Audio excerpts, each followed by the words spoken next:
Hi, Steve. Hello, Omar. It all seems to be set up. Good. We're live streaming on YouTube, so there's a couple of people watching on there, although it's only us on here so far. That's fine. Can you hear the noise in the background where I am at all? You sound slightly echoey, that's all. Okay, you can't hear any drilling. No. Okay, because my neighbors decided to do this today of all days. Yes, that's what you have neighbors for, isn't it? Yeah, tell me about it. But yeah, I'm glad to know everything's up and running. I noticed that we had 2 people that were waiting on the YouTube queue. Yeah, they seem to be in there. Yeah. And we have Jackie hasn't registered yet. Right, okay. But I'm keeping my WhatsApp open as well. Okay. The only problem might be is that if she tries to log in late after we've got 100 people on YouTube, she won't on the main thing. She won't be able to get in. But yeah, we'll keep. You notice I'm logged in twice. I can always log out one of them. Yeah, it's a good point because I didn't want to risk kicking someone out. Do you know what I mean? Because that could be. No, you can't do. You can't do. Yeah, we can't do that. Yeah. No, it's wrong. But anyway, that's where we are. So I think everything's under control. Mm-hmm. Fingers crossed. We've got 2 speakers and Dennett anyway, even if Jackie doesn't actually materialize in the end, but I'm sure she will. It's just if she gets here a little late, it might not, she might not be able to get in, but we'll see. Okay, are you all right, everything? Yeah, I'm okay set up. Yeah, I'm pretty much good to go. I've just drafted, let's gonna do a quick intro for everybody and just say these are our speakers, just a quick whiz through their bio, just a quick 2-3 minutes. I'll just update on what I've been up to and open the floor to anyone else from the EC who wants to chime in, because we've obviously been busy doing things, and Dennett can do his thing, and then we could get underway really. Yep. But yeah, I'm pretty much good to go. I've lost it on why? What's happened? So can I just sort something out? Yeah, of course.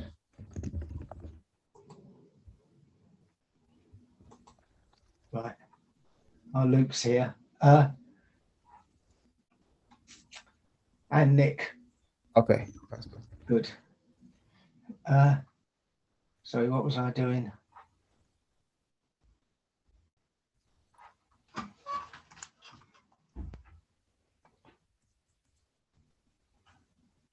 Hello, Nick. Welcome. Hi, Steve. One quick question for you. Yes. Do you mind me referring to your stop and search experience? No, by all means. Really well. So just to check you don't mind. Good. Yeah. Hello, Luke. Luke's in Ghana at the minute, so he's probably slightly warmer than we are. Yeah, enjoying. And that's why he's smiling. I can't hear anybody. Yeah, Luke's picked up a tan. You're looking good, man. And hi, Nicola. Nice to meet you. Thank you for joining us. Let me see if I get better reception.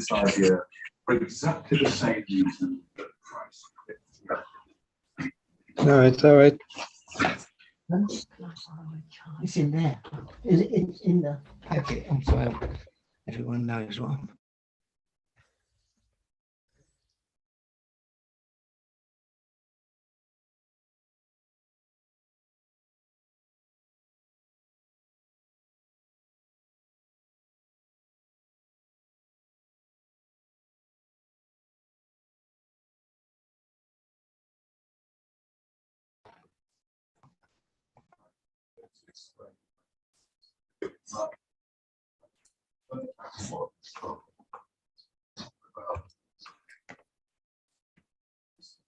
Hello, everybody. Can people hear me? I can hear you. Can you hear me? Yeah, we can hear you fine. Okay. The reason I'm saying this is I've got to go and get some printing, and I'll be switching off my screen until I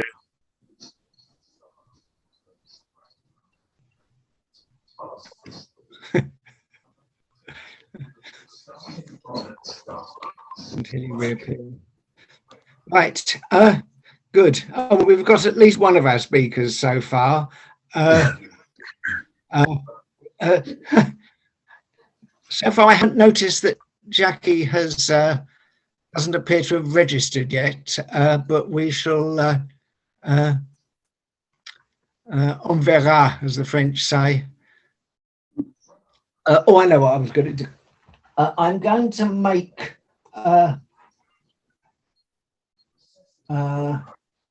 Omar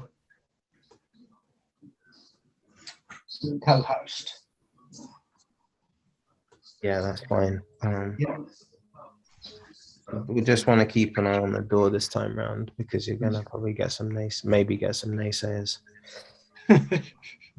It's all good. We'll deal with them. Before more people join us, Yeah. I'll just say I'll probably be in and out of the meeting. I'm still packing. So I've got to finish that.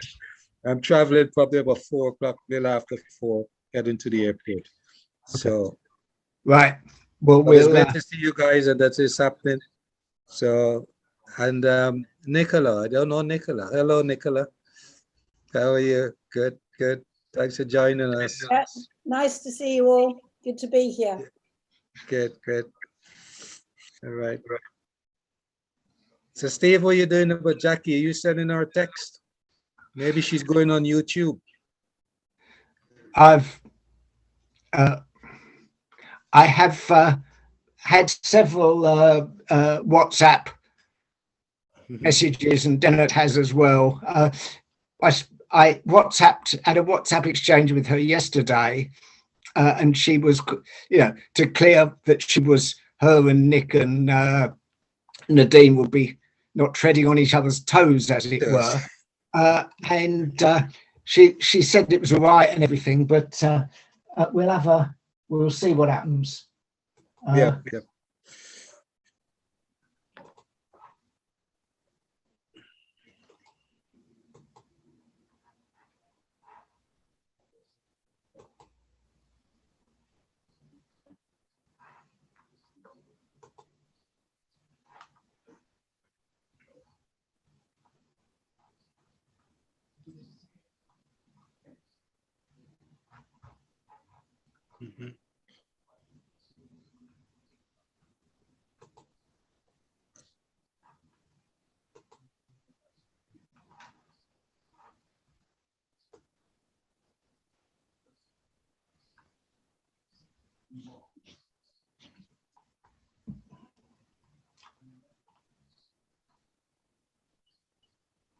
Oh, I meant Omar.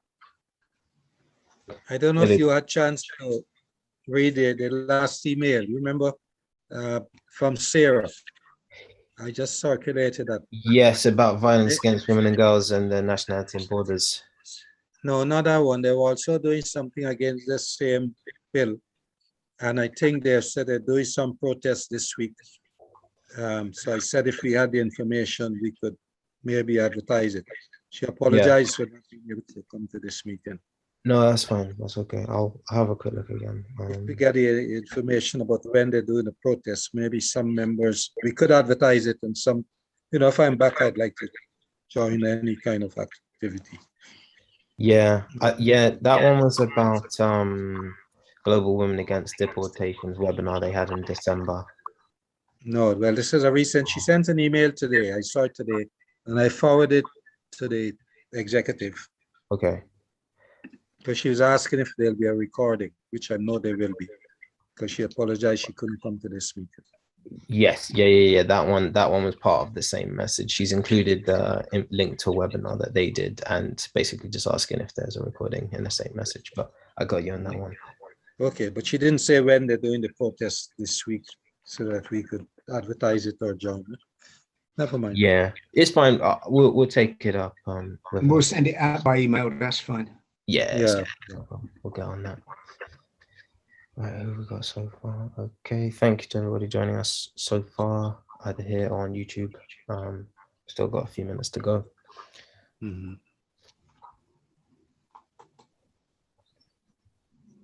Well, I won't report from Ghana. That is purely enjoyment. Don't rub it in. Well, you better not then. You're looking well tanned though.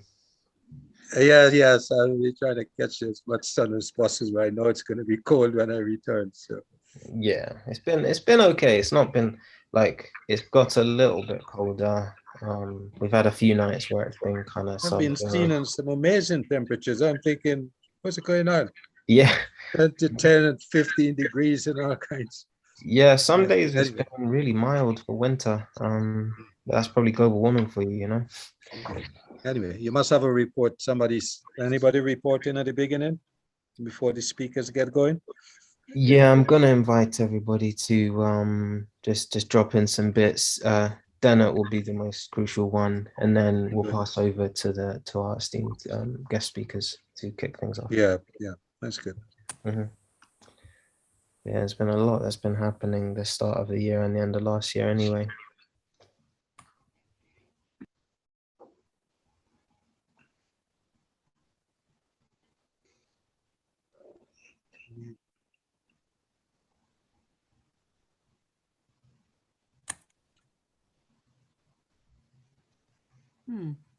Is Dan not there? I see his photograph, but is he there for us?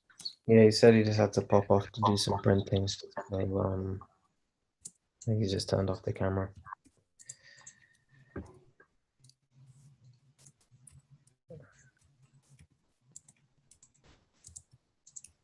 Hi, Marilyn.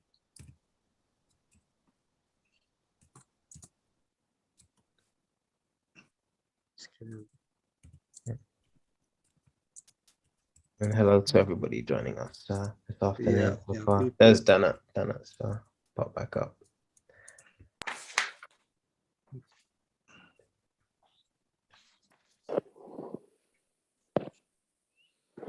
Shamin.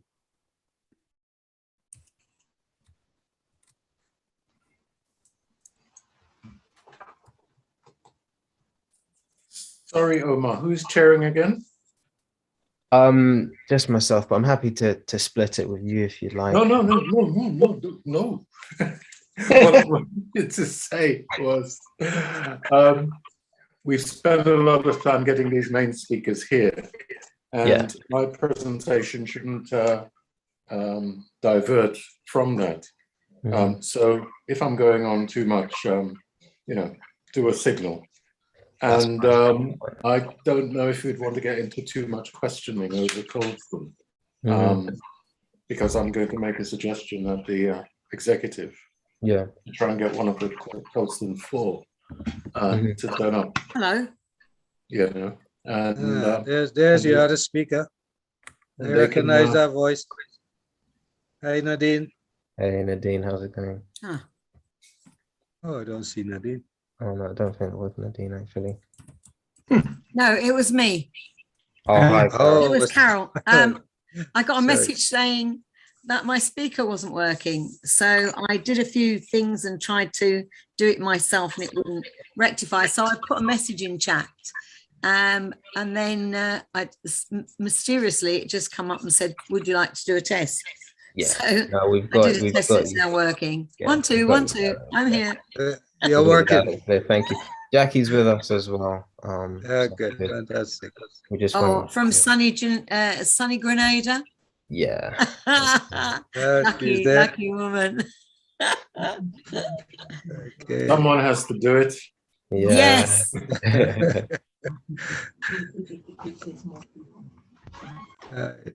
June. Here's Nadine. Hello, Nadine. She hasn't got her song done. Yeah, that's 3 of 3. Okay, well. Hi, Nadine. Very shortly. Yeah. So, Luke, are you with us or are you? For a bit, as I said earlier on, I've got to be packing and traveling number 4. So, well, if you stay a couple more weeks, I can join you because I'm coming over.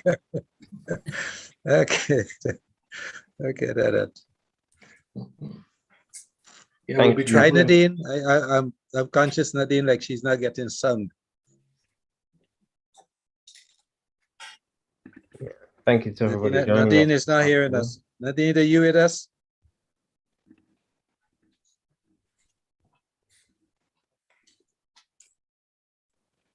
Nadine to hear us, wouldn't we? Yeah, come in, Nadine. Message. I'm here, Luke. I'm just attending to something. It's Jackie. I'm here. I'll be with you in about 2 minutes. Okay, great, Jackie. Yeah, all right. I was just getting worried for Nadine because she's looking puzzled and like that. I'm not hearing any sound from her. Are you in, Nadine? No. No, she's having trouble hearing us. And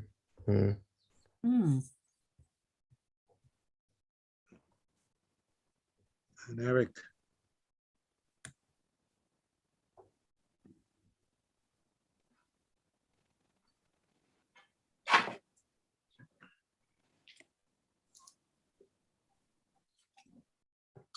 Okay, so we are just about to kick off. I just wanted to say thank you and good afternoon and good morning to others who are joining us today on this most important meeting from wherever you are in the world. We have some of our attendees joining us from very sunny and tropical locations, which I'm extremely envious of.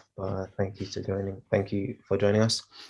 We're putting on this talk because obviously the trio of acts that are being proposed by the UK government are obviously direct attacks on all of our democratic rights. We've got 3 very amazing speakers who I'm very, very glad to have with us here today in the form of Nadine Finch, Nicola Harries and Jackie McKenzie. So essentially, we normally have our meetings around the first Sunday of the month, but we thought we'd give everybody a bit of reprieve after the festive season and basically do it on the second Sunday for this month. So I wish everybody a happy new year. Despite all of the hardship that's going on at the moment, we obviously still will continue fighting and pressing for our democratic rights to be defended. Just kicking off, we usually start off with just some updates from our executive committee. Nadine, I think you're pretty loud and clear now. We got you. There we go. No. Nadine Finch, one of our guest speakers there. So essentially, we usually just kick off with some of our just updates on what we've been up to over recent weeks.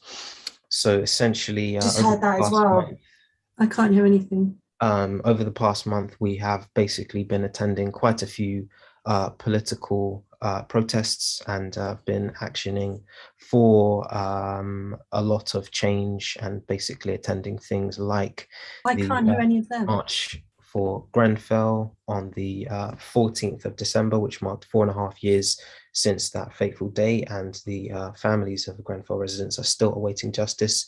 So basically, we attended that vigil, which marched from Kensington and Chelsea Town Hall to the Grenfell Memorial, and there was a short speech from the Grenfell United Residents Group. It was a very poignant moment. Still a very, very raw and sad matter for many of us within shared communities, and we express much solidarity to the Grenfell residents. We've also been involved in a lot of campaigns to do with actioning climate change, obviously looking into addressing these 4 the legal attacks that we are currently under.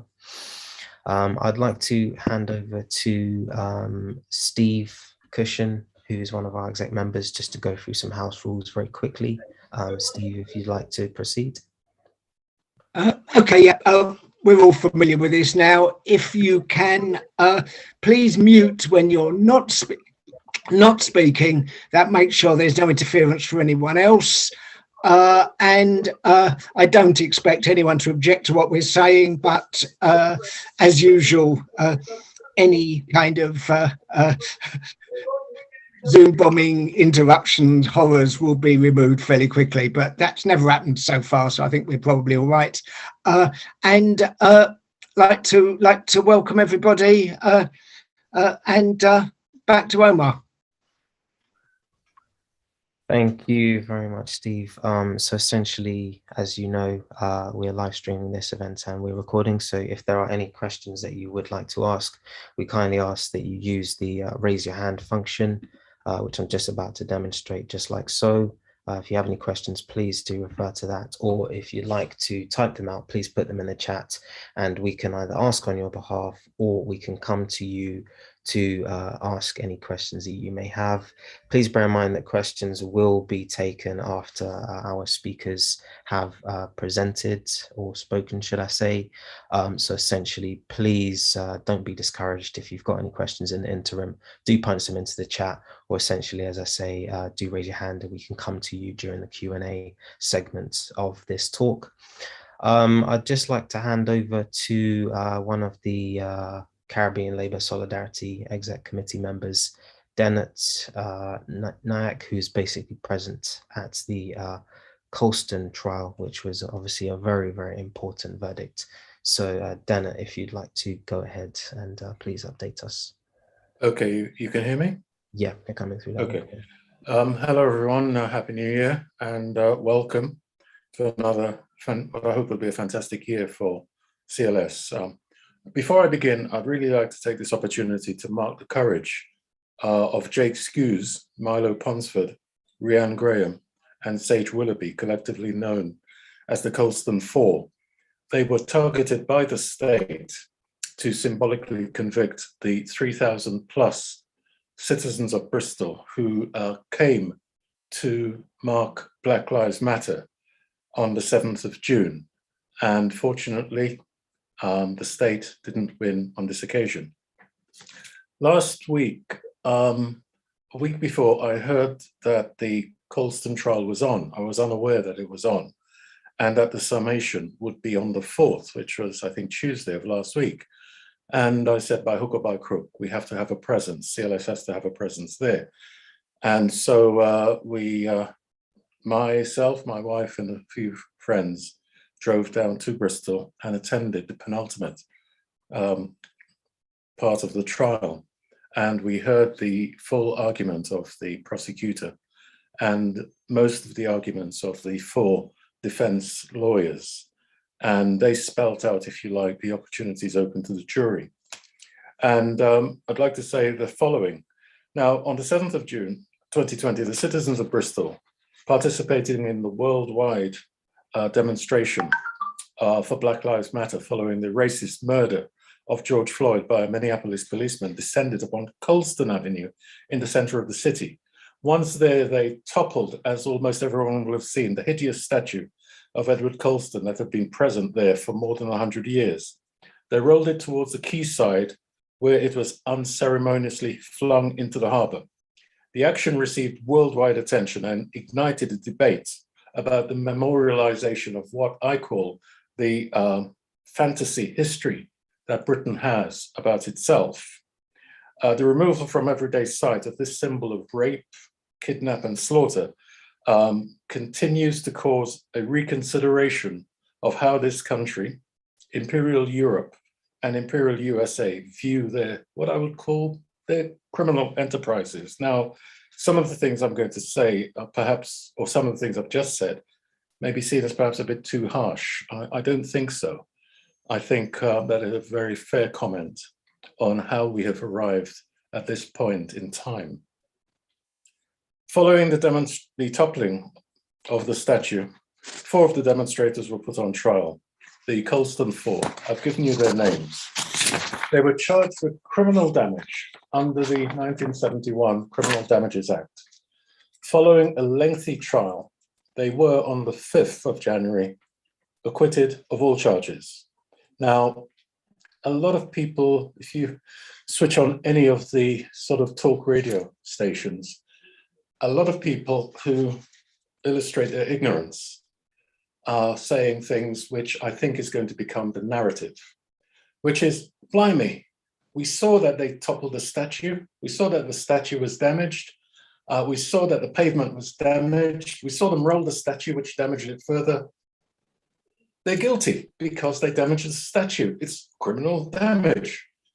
Now, no, it isn't, because under the Act, if you're charged with destroying or harming property, you can argue that you have a lawful excuse. So for example, you see a fire and you decide to break down a door in order to rescue people. It's a lawful excuse. It is not criminal damage. There is no criminal intent. And this is because the safeguarding of property, whether it's a house, a statue of a mass kidnapper, or anything else, is less important than protecting public safety or preventing more serious crime.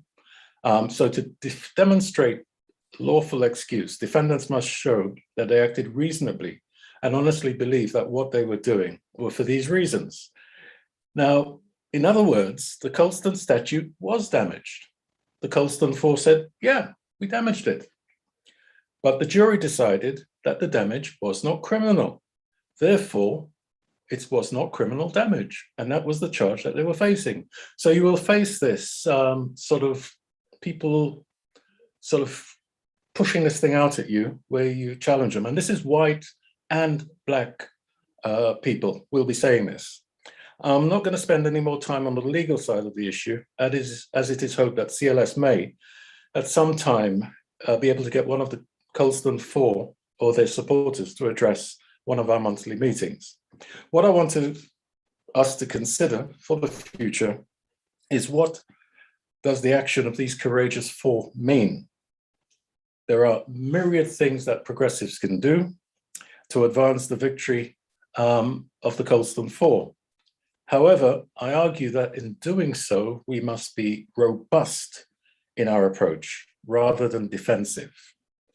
The capitalist classes, who have benefited greatly from the distortion of British history and have thereby bamboozled British people, will, once they can draw breath, will come back and will seek to recover from the verdict, as they're already doing. The true history of the British Empire will be buried if they can get away with it. So being defensive, I believe, will encourage attack.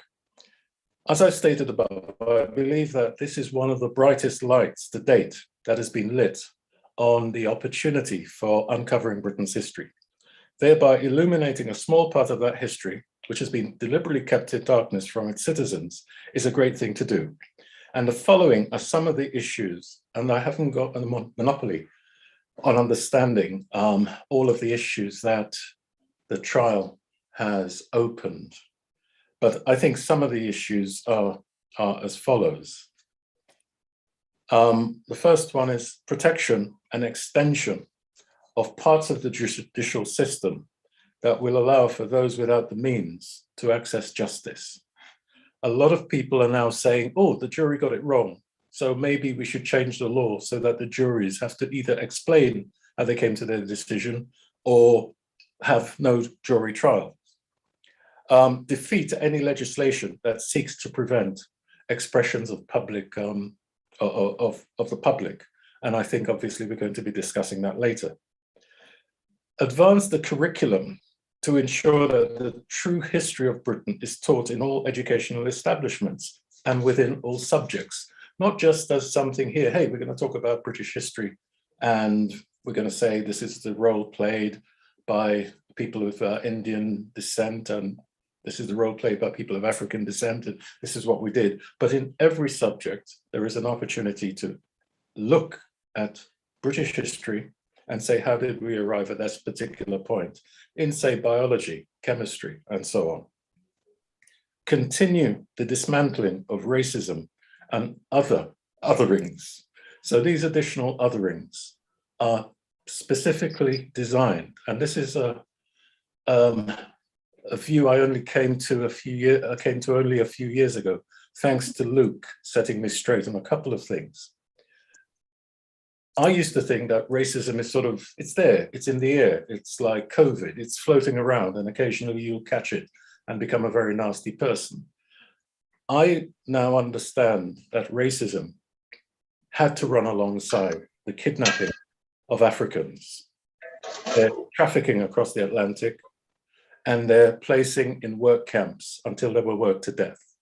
Because you could not, as a human being, consider that you were doing this thing to someone who could be your cousin, your nephew, your niece. It has to be the other. And the othering is racism. And as it was constructed, we have a duty to participate in its demolishing, okay? We must publicize and support the campaign for the reparations for kidnapping and theft, and we must engage collaboratively with all sectors of this country and abroad and understand and share our understanding of history. So those are some of the things that I think the Colston verdict has opened up for us. The verdict is going to come under a huge amount of attack, but I think we can defeat it because the verdict is saying, let us go after truth. And people arguing that you shouldn't go after truth sounds a bit funny. So a couple of commentators, including Boris Johnson, says, these people are disturbing our history. What are they doing? Leave our history alone. Oh, that is a really strange approach to history. History keeps changing. That's the problem with history.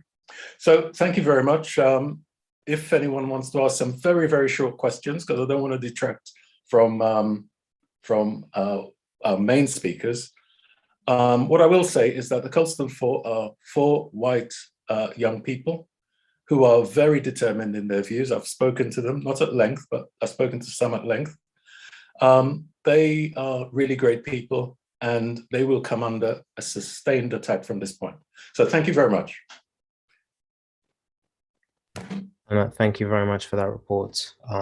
We thank you very much for attending on behalf of CLS to what was definitely a litmus test of recent times and an extremely important verdict.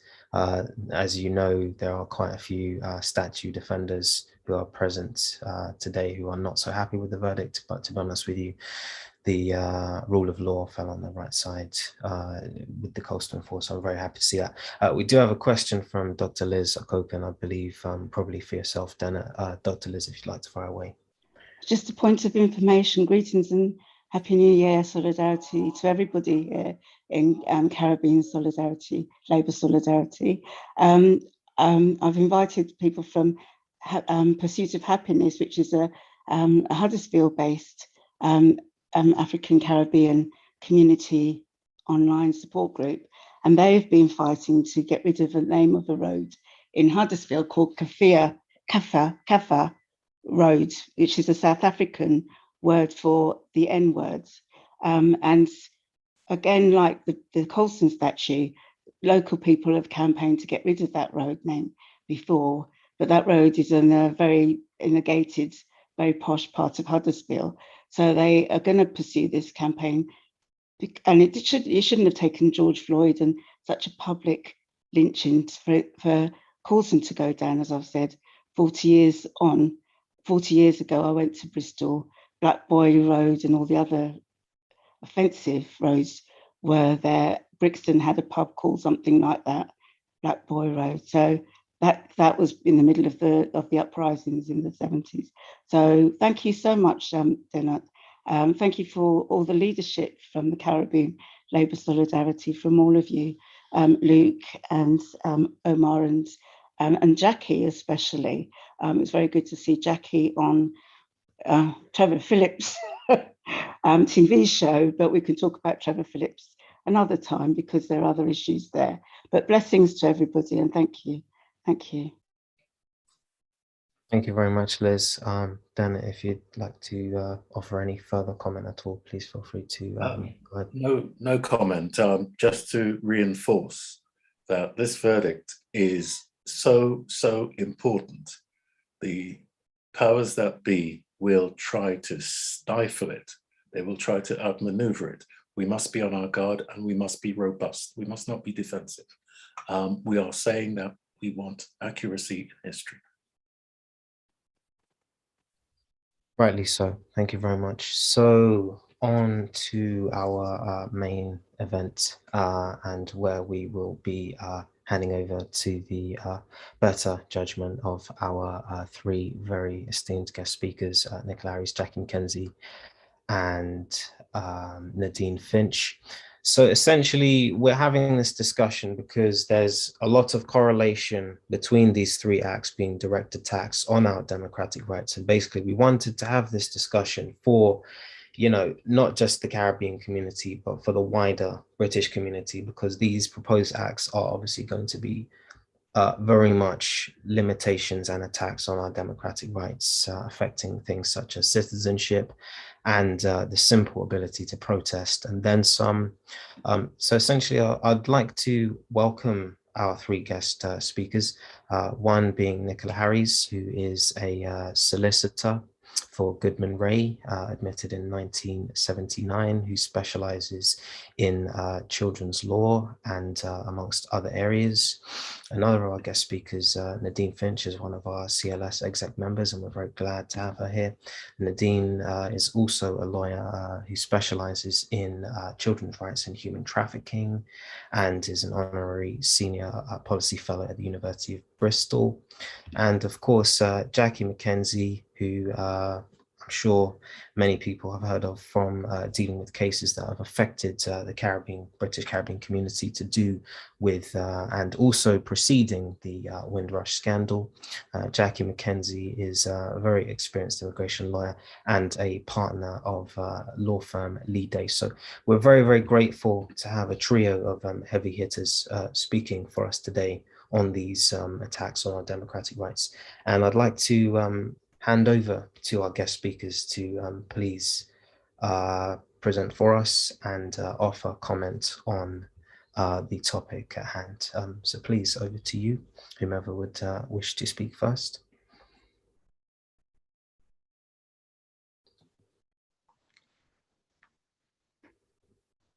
Omar, I think you have to be better if you put them in order.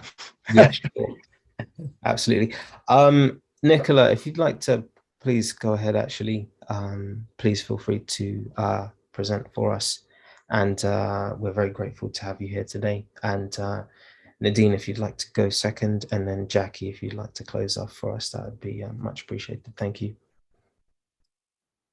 Thank you, Omar, and thank you all for inviting me to speak to you today about the Police Crime Sentencing and Courts Bill. As Omar said, I've been involved in the law since 1979. I'm no longer in full-time practice, and I'm definitely still learning. For the last 2 years, I've been actively involved with Extinction Rebellion and the ever-increasing minefield of protest law.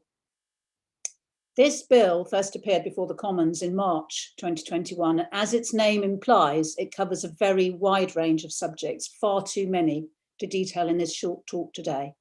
But it's the clauses that impact on our rights to protest that I want to consider with you this afternoon. To consider the practical implications of these proposed new laws, I want to look at it on the ground. For some reason, this government really dislikes one-person protests that often take place right outside Parliament. And apparently the main offender was a specific individual who protested on a daily basis over a very long period of time and in a very loud manner against Brexit. So if this bill is enacted and you want to exercise your democratic right to stand outside Westminster on your own with a placard, make sure you do not have a drum, beatbox, or any other sound equipment that would entitle a senior police officer to place conditions on your protest, which, if not complied with, could result in your arrest and charge under the amended Public Order Act to incur a large fine and or possibly 51 weeks in prison. And if you were passing by and gave words of encouragement, you could be guilty of an offence of inciting the protester to engage in his one-person protest. How absurd is that? Incidentally, this bill also seeks to limit specific protest activities that impede vehicles in a specially prescribed buffer zone area around Parliament. Surely the seat of government is an obvious place where protesters wish to make their protest heard. But it's more likely that you'd be protesting in a group. So under this new landscape, there'll be new powers given to the police to place conditions on the right to public processions and assemblies, but this bill does not detail what those conditions might be. Because most protests are noisy, the police will have the power to determine whether the level of noise is such that it could cause, and I quote, serious disruption to the activities of an organisation which are carried on in the vicinity of the procession, or such that they may be a relevant or significant impact on persons in the vicinity. The very nature of protest is it's noisy, whether through chanting, shouting, samba drumming, or amplified musical support. So the police, having put into place their own conditions on the protest assembly or procession, may immediately arrest protesters who do not comply. And it gets worse. At the moment, it's currently possible to successfully defend a charge arising out of an alleged breach of a police-imposed condition by claiming lack of knowledge of the conditions. This bill would disallow this defence by making it an offence where the person ought to have known of the conditions, so effectively criminalising protesters who inadvertently commit a breach by being in the wrong place at the wrong time. Sorry, I just lost my writing.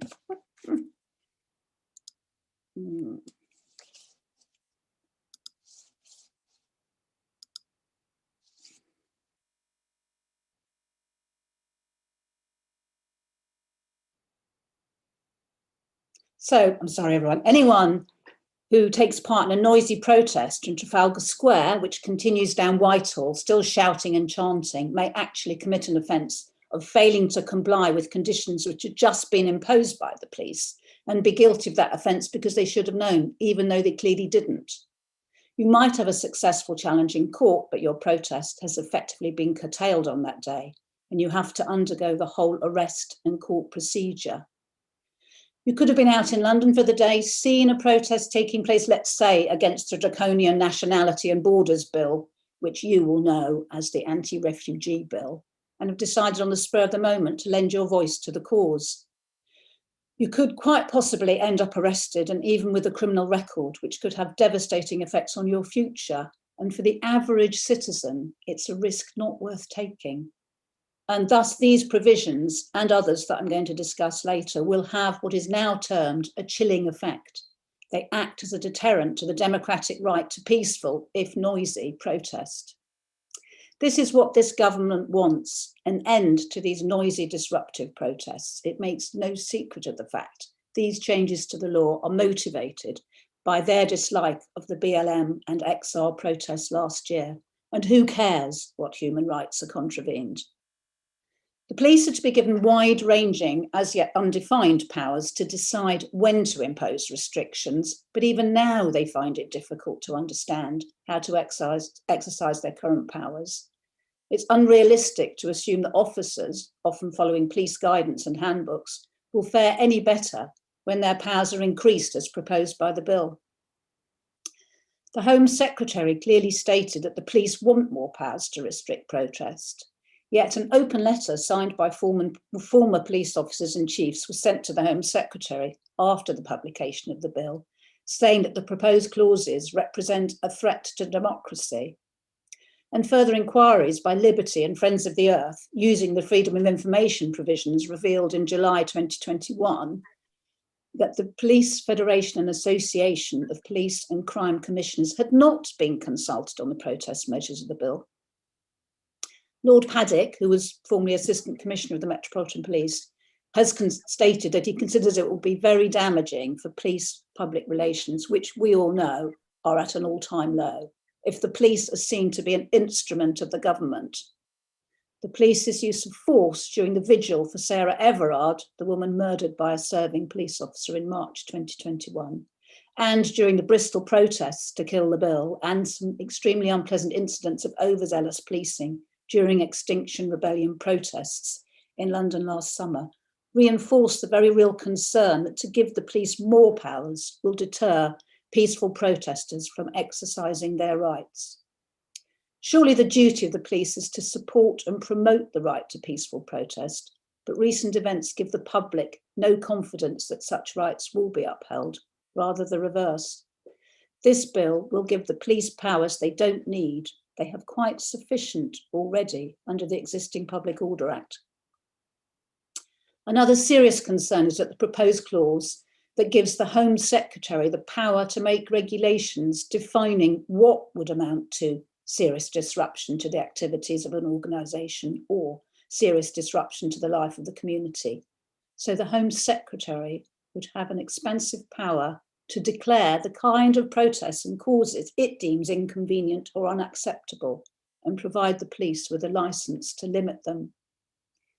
Liberty has referred to this clause as demonstrating the increasing propensity of this government to evade parliamentary scrutiny. Others might suggest it is a move towards authoritarianism. Union activities such as pickets and protests outside places of work may be impacted by these proposed changes. By relying on the serious disruption to the activities of organisations, these powers could be used to clamp down on commonplace union activity. As you all undoubtedly know, the right to picket and protest is a fundamental human right that has been seriously eroded over recent decades. And Lord Hendy, a champion of trade union rights, raised this issue in the recent House of Lords debate in November, stating that the proposed clause will give the police the power in many sectors virtually to extinguish life from the remains of this emaciated right. And then there was Insulate Britain. Once again, the Home Secretary seeks to bring down her iron fist and so introduces more than 15 new pages of amendments to the bill while it's going through its report stage in the House of Lords as recently as the 15th of November. A knee-jerk reaction, or carefully orchestrated to enable this deeply unpopular bill to be hastened onto the statute book? These very recent amendments cannot be included in the current bill if the Lords vote against them, hence the sudden spurt of activity among protest groups across the land. Liberty has stated these new clauses threaten to extinguish a crucial means by which people can stand up to power. Let's be clear, bringing in any of these further changes to the current law will not discourage the hardened, committed activists such as those who return to sit on the M25 day after day, knowing their actions would lead to their imprisonment. They will act according to their conscience and take the consequences. However, one of the proposed amendments is to include imprisonment as a possible penalty for willful obstruction of the highway, previously only punishable by a fine. Big protests through the streets of London often result in willful obstruction, which, when the worst consequences were a small fine, was a risk some protesters considered to be worth taking. But these new provisions could well have a chilling effect on an individual's exercise of their right to protest. Let's look at another example, a lock-on protest, perhaps not one that you've seen, where someone uses a specific device to attach to the railings outside Downing Street, but where perhaps people lock arms together or attach their wheelchair to a traffic light during a disability rights campaign. They could be guilty of this new offence if such locking on causes serious disruption to two or more people or an organisation in a public place. Breach of this offence carries a larger fine and or 51 weeks imprisonment. Once again, the risk is this will act as a deterrent to protesters who are not seeking to block the M25, but simply to draw attention to their particular campaign. If you're carrying something that might be used in a lock-on, the police will have new powers to stop and search anyone they think might have such objects on their person and arrest you for having that offending object. I can give you a very specific example that happened only last month. Your very own Steve Cushion went, I have to say at my instigation, to see how the protest outside the Edmonton incinerator was faring. He was stopped and searched. And although verbally told by the officer he was looking for items that could be used for lock-on, bear in mind this provision is not even law yet, although when he was given the slip, it stated they were looking for items that could be used for criminal damage. And that is in fact lawful at the moment for the police officer to make that search. But if Steve had had a bike lock or super glue he'd purchased for a DIY job in his rucksack, under the new laws, if enacted, he would have been dragged through the criminal justice system. The police will also have greater powers to stop and search for anything they think might be used in connection with obstruction of the highway or public nuisance. So if you have banners, posters, placards, these could be seized. How is this going to encourage people, particularly from marginalised communities, who are already exposed to over-policing and excessive use of stop and search, to want to exercise their right to protest? Apparently even the police don't want this. One officer was quoted in a recent report about stop and search to say that a little inconvenience is more acceptable than a police state. Criminal Justice Alliance spoke to young BAME people with first-hand experience of stop and search, and they described feeling harassed, targeted, provoked, and even violated by these coercive encounters. You may have personal experiences of these responses. And these inequalities will only be further entrenched if these provisions become law. A new offence will arrive onto the statute books with these new amendments. A person will commit an offence if they protest if the protest in which they participate interferes with the construction of or maintenance of infrastructure such as airports, roads, railways, oil refineries, printing presses. Again, it carries a fine and possible imprisonment of up to 51 weeks and could be applied to industrial action taken by union members picketing against any of these industries. The consequences are dire for all of our rights in a functioning democracy. And finally, these new serious disruption prevention orders. They are a new civil order that can be imposed on individuals who've participated in at least 2 protests within a 5-year period, either on conviction or without conviction. The order can last from a week to up to 2 years, carries conditions to which the person will be subject, such as limit association, where the person can be, not to have certain articles in their possession, even restricting their use of the internet.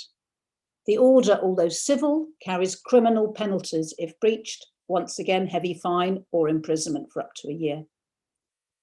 Such an order will effectively amount to a ban on the fundamental right to protest and participate in a political community for that person. It cannot possibly be compatible with human rights legislation and marks a significant expansion of state surveillance of those who protest. I'm going to end this whistle-stop tour of the PCSC bill by quoting Lord Rosser, a Labour peer, from his speech in the House of Lords during their debate just 6 weeks ago on the 24th of November. It is our belief the powers in the bill threaten the fundamental balance between the police and the people. The most severe clauses are not actually what the police asked for. We believe these new, broad and vaguely worded proposals would impede the ability of the police rather than help them in their job. And these clauses put way too much power into the hands of the Home Secretary.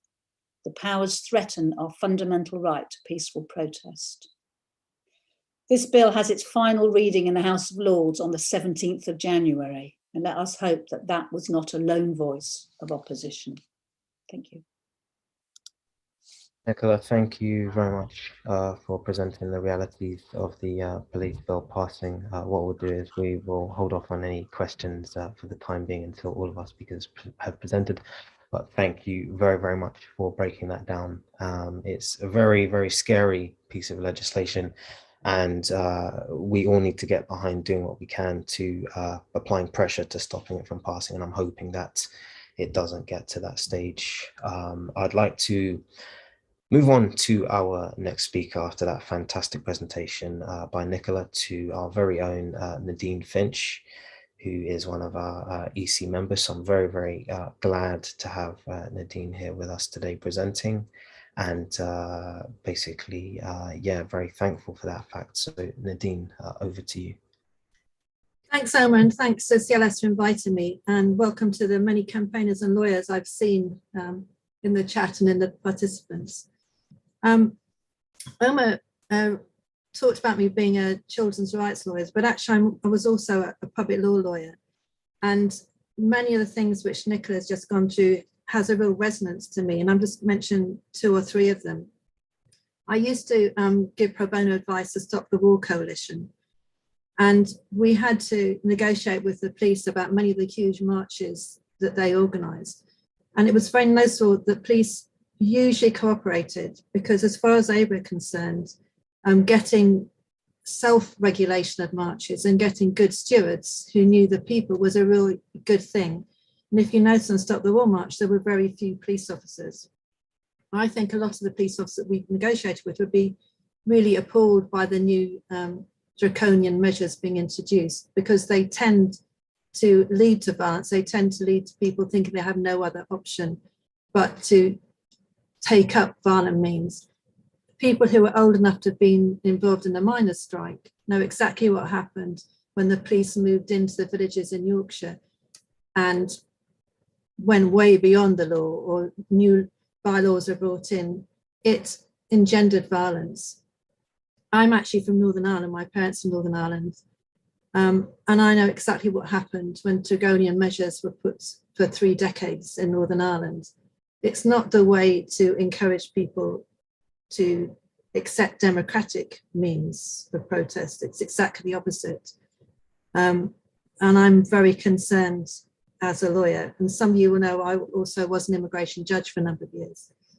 As a lawyer and a judge, I am extremely glad I'm not practicing anymore as a judge or as an active lawyer, because I would find it incredibly difficult to implement many of the laws now being put in the statute book. And I expect that many others will also be equally concerned. But to turn to the Human Rights Act and its abolition, just to explain, the Human Rights Act, what it does is bring the European Convention of Human Rights into British law, because British law is very different to European law and very different to American law. It's not, it's a coalition of acts, but also most of it is built up by case law. And the UK doesn't accept international law. We may sign treaties, we may sign conventions, but they don't become part of our law unless we incorporate it. So the Human Rights Act incorporated the European Convention on Human Rights, which was part of the reason the populists in charge of the government at the moment don't like it, because for them it's an alien, it's an other type of law. It's the kind of law practiced in Europe, which is completely different from us because it tells people things, whereas they seem to believe that our laws don't tell people things. So what they're proposing is to repeal the Human Rights Act, which they see as an alien kind of law, and to replace it with what's called a modern Bill of Rights. And there's a consultation paper which was slipped out just before Christmas, and there's 3 months to reply to it. And I would hope that the CLS does try to reply to it. I'll come back to it. It's a very difficult consultation, because the first time I read it as a lawyer, I just was confused, because it's actually written by populists thinking they know about the law. I'll come back to that in a moment. But explain about the Human Rights Act and why in particular I think the present government doesn't like it. Is the Human Rights Act was brought in to enhance rights for everybody. But of course, in an unequal society, certain people have many more rights. So not surprisingly, the Human Rights Act's been used by lawyers like myself, and I'm sure by Nicola, over the years to help people who didn't have enough rights. So travellers, roamers, prisoners, migrants, very much migrants, and other minorities. So the majority of Human Rights Act cases which came up either through judicial review or other mechanisms did involve minorities. So that wasn't a surprise, because those were the minorities who were denied usual rights in British law. Now, as I said, as a lawyer and judge, I'm horrified by the proposal, not only in the acts we're going to talk about today, but also this proposal for a modern Bill of Rights. But I slightly query the title of this session today, which is Resist the Legal Attacks, because actually attacks are really on the law. They're not so much on legality, because as people know who study any kind of revolutions or any kind of, whether it's in the Caribbean or Latin America or Central America and Ireland, judges and lawyers quite often are the last people standing. And the idea to abolish the Human Rights Act and replace it with a very much weakened Bill of Rights is that they know that people aren't going to accept the changes to the policing bill or to the tax in the Nationality and Borders bill. They're going to go to the law, they're going to go to lawyers, they're going to hope that judges assist them. So at the same time, they have to use other means to weaken the protection of the law. So in many ways, the modern Bill of Rights is an attack on lawyers and judges. Because the present government and the present House of Parliament has a staggering amount of lobbyists and businessmen, very few lawyers, or practicing lawyers, a few people who became barristers on a way to being an MP, but in fact, we have an increasingly unbalanced House of Commons. House of Lords is slightly better, in that people there really only know about lobbying and business. And they also are breathtakingly dismissive of any kind of professional, whether it's a doctor in the present pandemic, or whether it's a judge, or whether it's a lawyer, whether it's any kind of scientist. And that's a background that stands behind the proposal. Now, that's not to say lawyers and judges aren't also affected by their class, by their race, and even by their religion in Northern Ireland. But most of them have been trained and have grown up in a system where there are certain parameters, legal parameters, and they've learned to play by certain rules. What's happening with the acts we're talking about and with the proposal of this Bill of Rights is that those traditional rules are being thrown aside, because above all, this is a deregulating government, a government which just wants to strip away any rights so that their business pals, and they particularly, whatever their particular bone of contention is, can just go ahead without any kind of checks and balances. And it's important to remember that when we're talking about these acts. And it may well be, and lots of people are saying that because they are stripping away legal rights, that the communities themselves will have to bring their own kind of rights into existence. It's notable in a government which cannot come to terms with the pandemic and the serious effect it has on the elderly, disabled and minorities, that communities themselves have actually formed mutual aid, and they've formed their own ways of coping with it. It may well be, as law is being attacked by the government, that people may have to have mutual aid in a different kind of way to protect people's right to protest and people's right to actually live a lawful life. I'm trying to be not as legalist as I could be, but one of the problems is that this government doesn't like lawyers, so it's going right back. So when you read the consultation, and it's a difficult read, they're basing it on things like the Magna Carta and the 17th century Bill of Rights. Now, these are not the foundations of our system. They're not the foundations of our law. They were a lot of MPs who were landed gentry seeking to curtail the powers of the monarch. They weren't democratic. They didn't bring in rights for trade unions, rights for people who worked in the fields. They were to protect Parliament.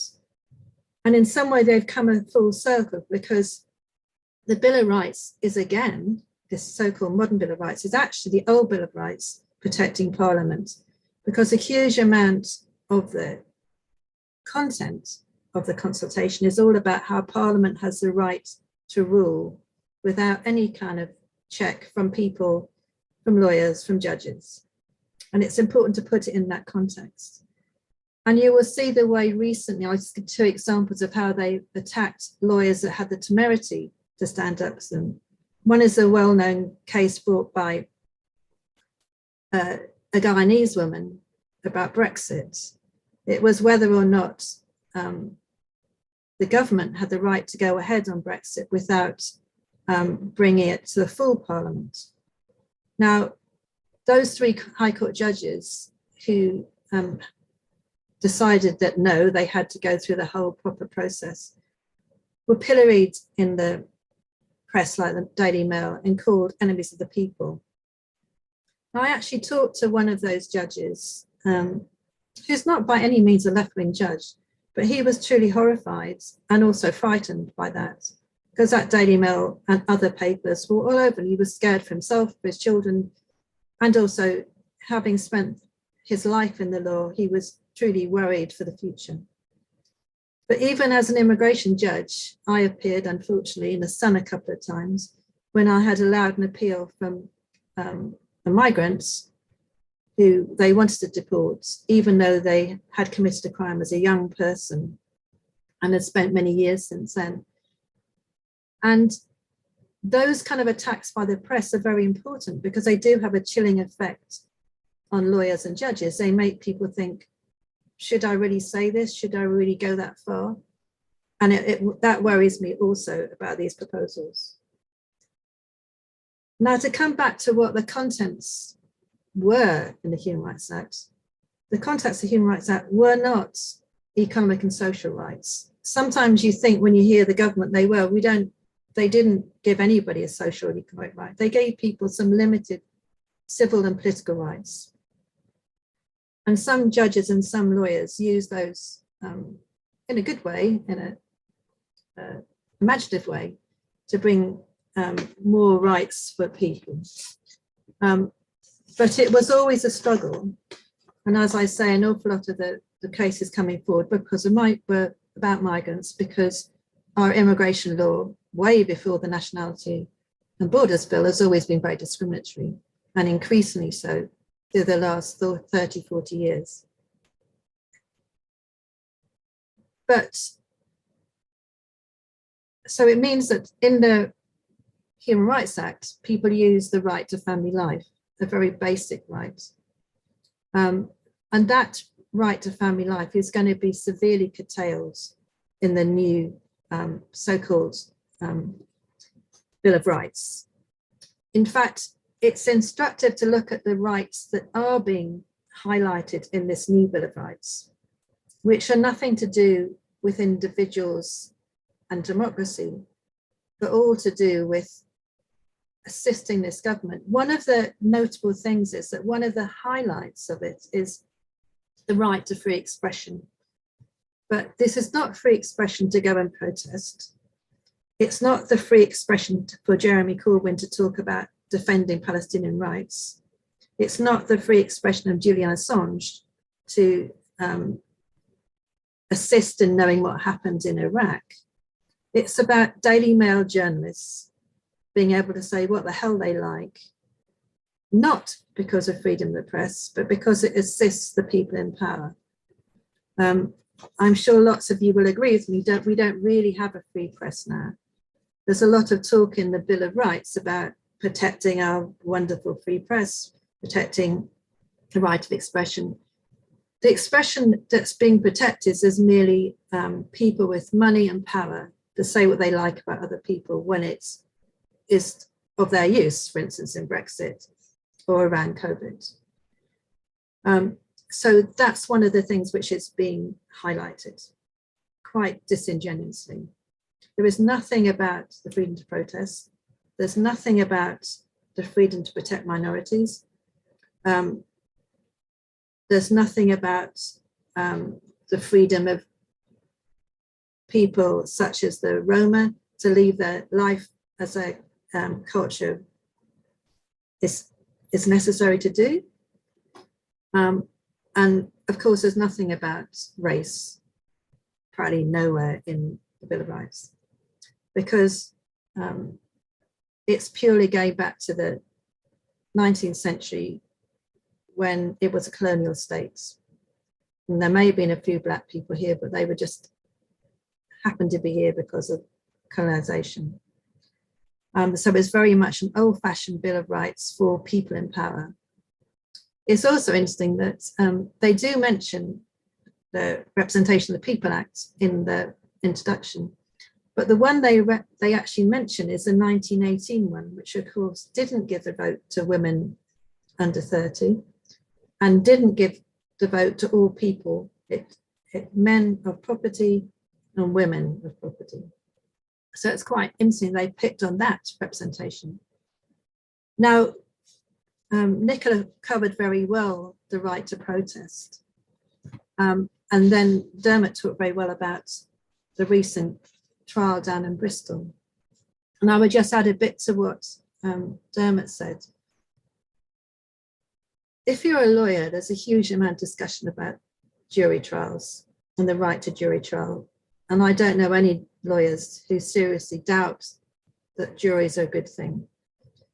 Juries are a good thing because they give a bulwark against the fact that there is a class bias in the class of lawyers and judges, because to get educated, that you're likely to have come or been privileged in some way to get to that. The good thing about juries is that it is of your peers. You could say it is slightly postcode lottery. If you appear at Snaresbrook, you are much more likely to get off than if you appear at Kingston, for instance. Even the Old Bailey has instinct get-off rate because of its catchment area.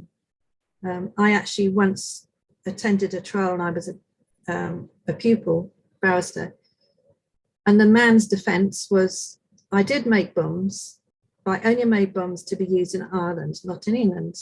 And the jury acquitted him. Juries do acquit them. There was also a very similar to the Colston trial. There was a trial also done by some of the Garden Court lawyers, actually, about GM crops in Norfolk, where I can't remember his name. The guy's he's a peer, he's a kind of trendy hippie peer who's in the House of Lords, who went and destroyed all these GM crops in Norfolk. And their defence was very similar to the one in Bristol. Yes, we did it, but we were justified in doing it. So juries do that, and it's a very important thing that juries are able to do that.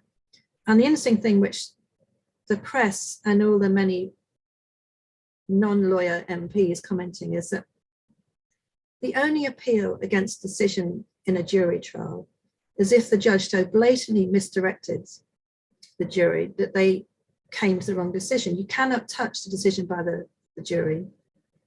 You can only touch whether, and as far as I can tell, the judge down in Bristol, who is a quite an experienced judge, was very, very careful in his directions. He gave numerous directions because he knew it would be appealed by this government.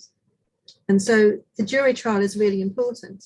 I know Dermot and people are very right. I think they could try and reverse the right to jury trial, but actually they've made such a song and dance about it as being a fundamentally British part of our heritage throughout the consultation on the new Bill of Rights. They've been real difficulties doing so because of the three things. That is a big thing for them. They're a bit disingenuous because in fact we don't have a right to jury trial in all criminal cases. It still doesn't exist in Northern Ireland. They can still take juries away from certain classes of people they consider terrorists or others in Northern Ireland. So it's not quite right to say, which they are saying, that there is a complete right to jury trial. But I think I'm hopeful they're going to be in difficulties over the jury trial in Bristol because of the song and dance they've made about it. But I think when we talk about the other acts, it's important to think the background to the Human Rights Act is an undoubtedly attack on migrants, because they feel that Article 8 and 3 have been used to get round what they see as obvious needs to deport people. But it's also, as was said at the beginning, an attack on other people, because it's not just migrants, it's anybody who is discriminated against in the society that's had to fall back on the Human Rights Act. And that's what they want to get rid of. And it is definitely worth a look, and it's worth people like CLS attempting to answer at least some of the questions. But I'll finish on the fact that the very legalistic parts of the consultation Human Rights Act are also very important, because just as the right to jury trial is undermined by the fact we don't have proper legal aid system anymore, and that we have such a creaking criminal justice system that people are waiting 2-3 years to get into court. They're also suggesting introducing what sounds quite innocuous. It's a permission stage before you can bring a human rights claim. Now, we already have permission stages in judicial review, and as the judge who did judicial review, we dealt with them on paper quite quickly. And if there was absolutely no basis, they wouldn't get to the much further, but people could still come back and argue. But this permission stage is very different, which they're suggesting both for judicial review and for all other cases where you raise a human rights. And that is that the person must have suffered a significant disadvantage. And it goes back to some of the phrases Nicola was referring to. These sound legalistic and they sound clear, but in fact, significant disadvantage is an incredibly complex legal test. And it will undoubtedly stop a huge amount of people being able to bring Human Rights Act claims. Because it's unclear what kind of legal aid these people will have anyway to bring these cases. But a layperson, what's significant mean? What's disadvantage mean? What's having suffered? What level of suffering? I mean, these kind of cases have excised the best judges in the European Court of Human Rights since the last 40, 50 years. They're incredibly difficult concepts.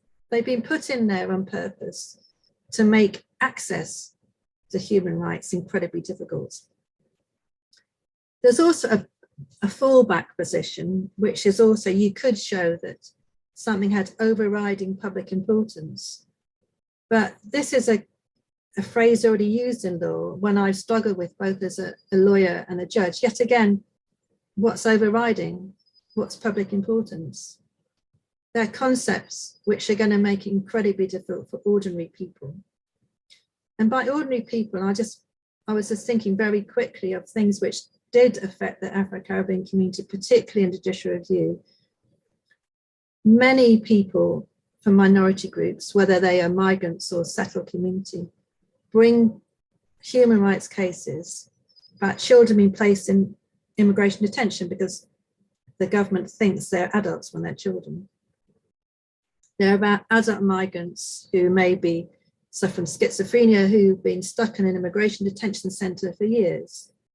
They're Black or Irish kids being detained by the police who want to bring cases for wrongful arrest and wrongful detention. Now, they're characterised in this debate by the government as people just wanting to make money from the government. But in fact, I used to do a lot of cases against the police. And you don't really get much money, but you do get a sense of somehow understanding your place in the world and realising that you have some power against the state. So being able to bring actions and bring actions with damage is not about money. It's about people feeling they have some power in the society. And the last category I thought about is there are many people in the Afghan community who are ill-treated in the mental health system. And one of the ways they can actually hit back, or the families can hit back, is to take a human rights application. My view is that in the new modern Bill of Rights, it'll be very, very difficult for them to do that because they'll be characterized as one person who's ill, doctors have helped. I think there's a huge amount of real worries about the Bill of Rights. It's being slipped in over Christmas. It's very difficult to follow. It makes you very angry for a lawyer. And a lawyer here is trying to read it because it is deceitful. But it's also, we already have 4 or 5 things. We've got the Nationality and Borders Bill. We've got the Policing Bill just finishing. We've got stuff about not allowing people to vote without ID, when we know the Electoral Commission says that will affect the Black community more than anybody else. And I haven't even mentioned, and I will mention in closing, we also have an act coming in, bill coming in, which will, amazingly, well, not amazing for this government, there are a number of inquiries, inquests, and judicial reviews still going in Northern Ireland to do with deaths by military service and by loyalist paramilitaries in the 30 years after 1970. The proposal in this act is to stop the ability of any lawyer to bring a case, the police service in Northern Ireland to investigate a case, and the judges to hear a case. And they are also suggesting that they will stop inquests, inquiries, and investigations that are already halfway through or started. They will just rewrite history that 30 years didn't happen. It may be just about Northern Ireland, but it has a very worrying effect for what other things they can do to hold groups of people. They could suddenly decide, for instance, here that they wouldn't allow inquests into death in custody throughout the UK after a certain amount of years. The proposals by this government are far-reaching and incredibly worrying for any lawyer and any ordinary person. It's difficult to tell. This government, in one level, is very incompetent. On another level, it's frighteningly like what's happening in Hungary and Poland. You may or may not know that in Hungary and Poland, they've actually just dismissed loads of judges and lawyers who objected to them. And I rather fear we're going that way with this Bill of Rights. Thank you. Nadine, thank you very much for providing us with a very detailed breakdown of what human rights, the Human Rights Act entails and what it means. It's a very, very scary time that we're living in. Effectively, the human rights of Black and brown individuals are constantly under threat, and especially those from the GRT community, as well as the Black community. So we must stand in solidarity together in tackling these attacks and infringements on our human rights. There's a lot of action that we can take as a collective community. I've put in a letter that got sent off to the House of Lords that was signed by CLS and 100 other organizations. I'm aware that there was a second letter that also went out to the House of Lords in tackling Clause 9 of the Nationality and Borders Bill. We received, well, the public have received a response from the government regarding Clause 9, and government have decided that they do not wish to remove this from the Nationality and Borders Bill, which is a huge problem within itself. The petition has been signed by over 300,000 people. However, we'll circle back to that one later on. I'd like to pass on to our final esteemed guest speaker, Jackie McKenzie, who I'm very, very proud to have here with us alongside Nadine and Nicola. So Jackie, I'd like to pass over to you, who is in sunny Grenada at the moment. Thank you, Omar, from sunny Grenada. Thank you for your introduction earlier. And good afternoon to members of Caribbean Labour Solidarity, CLS, your audience, and also to the esteemed speakers whose company I'm honoured to be in. One of the very first immigration cases I ever did when I was newly qualified and practicing at Bernbet Pearce Solicitors was with Nadine, who was then practicing at Garden Court Chambers. So it's an honour to be in your company here today. I've been asked to say a few words about the Nationality and Borders Bill. I can't actually imagine that anyone associated with CLS or who takes time out on a Sunday to attend a political meeting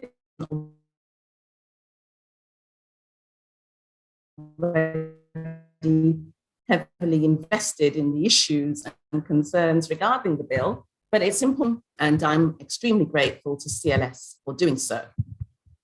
The Nationality and Borders Bill will form a comprehensive piece of legislation and changes, significant changes to immigration law, heralding in changes unlike anything we've seen since major changes in, I think it was July 2012, which affected large numbers of people and brought in some really draconian things around private life and family life, no recourse to public funds, etc.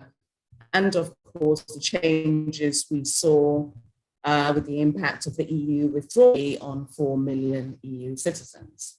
And just by way of a bit of background, the bill was introduced in the House of Commons by our current Home Secretary. I mean, I think that alone tells you, even if you've not read it or not even heard of it, that alone should probably tell you, what this bill's about. But Priti Patel's idea was to make the hostile environment, ironically now renamed the compliant environment, following the Windrush scandal, even more hostile than anything we'd seen before.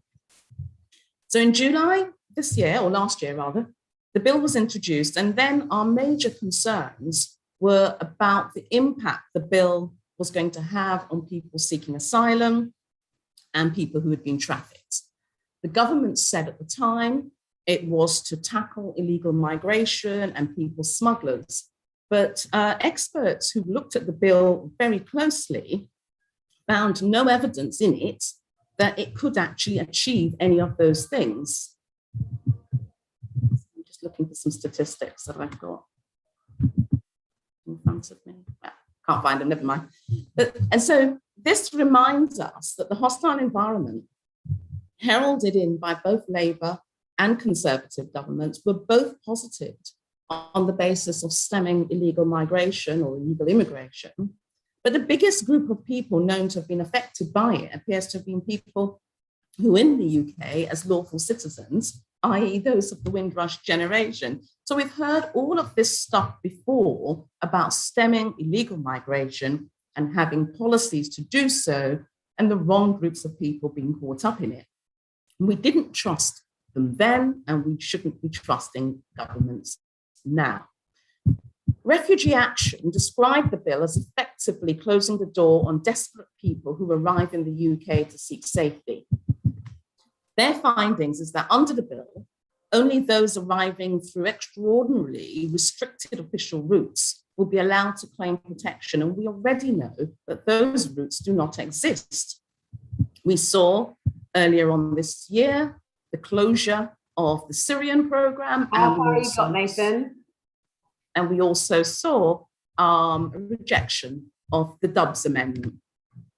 One of the very awful provisions in the bill is the proposal to process asylum seekers in offshore centres in countries including Rwanda and Albania, even though both those countries denied having any such agreement with the British government. Effectively, the Home Secretary seemed to have just made up a story. And despite also the UNHCR condemning any attempt to do this and pointing to the case of Albania of significant human rights abuses evident in their lone immigration center, and comparing that to the experiences of people in Australia who are placed in offshore centres where there's been cases of sexual abuse, rapes, significant human rights abuses, and there have even been deaths. But none of this has deterred our Home Secretary, who seemed to be looking for anywhere on the map to take people irrespective of their rights and the rights that are guaranteed under the Refugee Convention. By the way, in condemning detention centres across the world, we must not forget the deplorable conditions of our own and the clamour of these to be closed down. Report after report has criticised our immigration removal centres, with people detained in them being subject to overcrowding, unsanitary conditions, poor nutrition, and a lack of welfare support, with very, very little safeguarding provisions. Many of you will be aware of the sex abuse scandal regarding guards at Yarlswood IRC, which groups like Movement for Justice, and I believe Karen Doyle's on this chat, have been involved in campaigning, or successfully campaigning, to close down. To think that we could be treating people who have fled persecution, war, or been victims of torture, who have escaped the clutches of traffickers in this way, explains how easy it is for this government to even contemplate sending people to countries where their rights might be further impinged. And in many cases, people who have lived in the UK for many years, including those with every right to be in the UK, such as victims of the Windrush scandal, as was so well illuminated in the case of Anthony Bryan, in the film Sitting in Limbo, and he was just one such case. And we saw the government's callous disregard for life at the outset of the COVID pandemic, prompting a major public health risk in those immigration detention centres, as was clearly highlighted by a number of NGOs and written about considerably by May Bullman of The Independent and Diane Taylor of The Guardian. The bill was posited on the basis of a need to be tough and stop the people smugglers and people crossing the channel in the small boats, i.e. to stop the invasion of brown and black people of English shores. It is useful to pause at this moment to reflect on the narrative about invasions, economic migration, and illegal migration by looking at some of the actual facts. By mid-2021, there were some 84 million people displaced around the world, of which just 27 million, according to the experts in the field, and the experts aren't the Daily Mail or the Express or the Sun, or even the Guardian or the Independent, but the UNHCR, are refugees, and 5 million are people actively seeking asylum across the globe. And dear to CLS's heart is Venezuela. We know that over 4 million people have left Venezuela over the past 3 years, not necessarily because they wanted to, but because the sanctions and forced shortages by the elites and opposition forces opposed to the Bolivarian revolution and opposition forces have caused an unavoidable crisis there, which has caused people to leave. 7 million people left Syria, 2 million people left South Sudan, and over 1 million people left Myanmar. 3 million people had left Afghanistan, but there's as many as that number now on the various borders, including some 2 million said to be on the border with Pakistan. And where do these millions and millions of people end up? Not in the UK. The top receiving countries officially, as there's data of movement across the Horn of Africa missing from the expertise and the scholarship, but the top receiving countries last year were Turkey, which received just under 4 million, Colombia, which received 2 million, mostly from Venezuela, Uganda, just under 2 million, and Pakistan, just under 2 million. And we also know that if we look at Europe, Germany, France, and even Greece receive more people than Britain. We even understand, to make this very relevant to Caribbean Labour Solidarity, that Trinidad and Tobago may have received as much as 400,000 people from Venezuela. So the point and the importance of this is that 85% of people seeking asylum or who become refugees end up in other developing countries. Yet we are told that in the UK, we have a crisis, that we're being swamped. And to do this, we must implement draconian and atrocious measures which further impacts on human rights, even though the evidence says otherwise. In 2020, the UK, according to data taken from the House of Commons Library, the UK had, remember we've been talking about millions in the last minute, the UK had 29,456 applications for asylum. And even if COVID, and that was 2020, and even if COVID impacted on that, in 2019, we had just 35,737. And of the people in boats, 27,000 crossed in 2020. This is in the context of a global issue where we are talking about tens of millions of people. No one will make this perilous journey if they don't have to.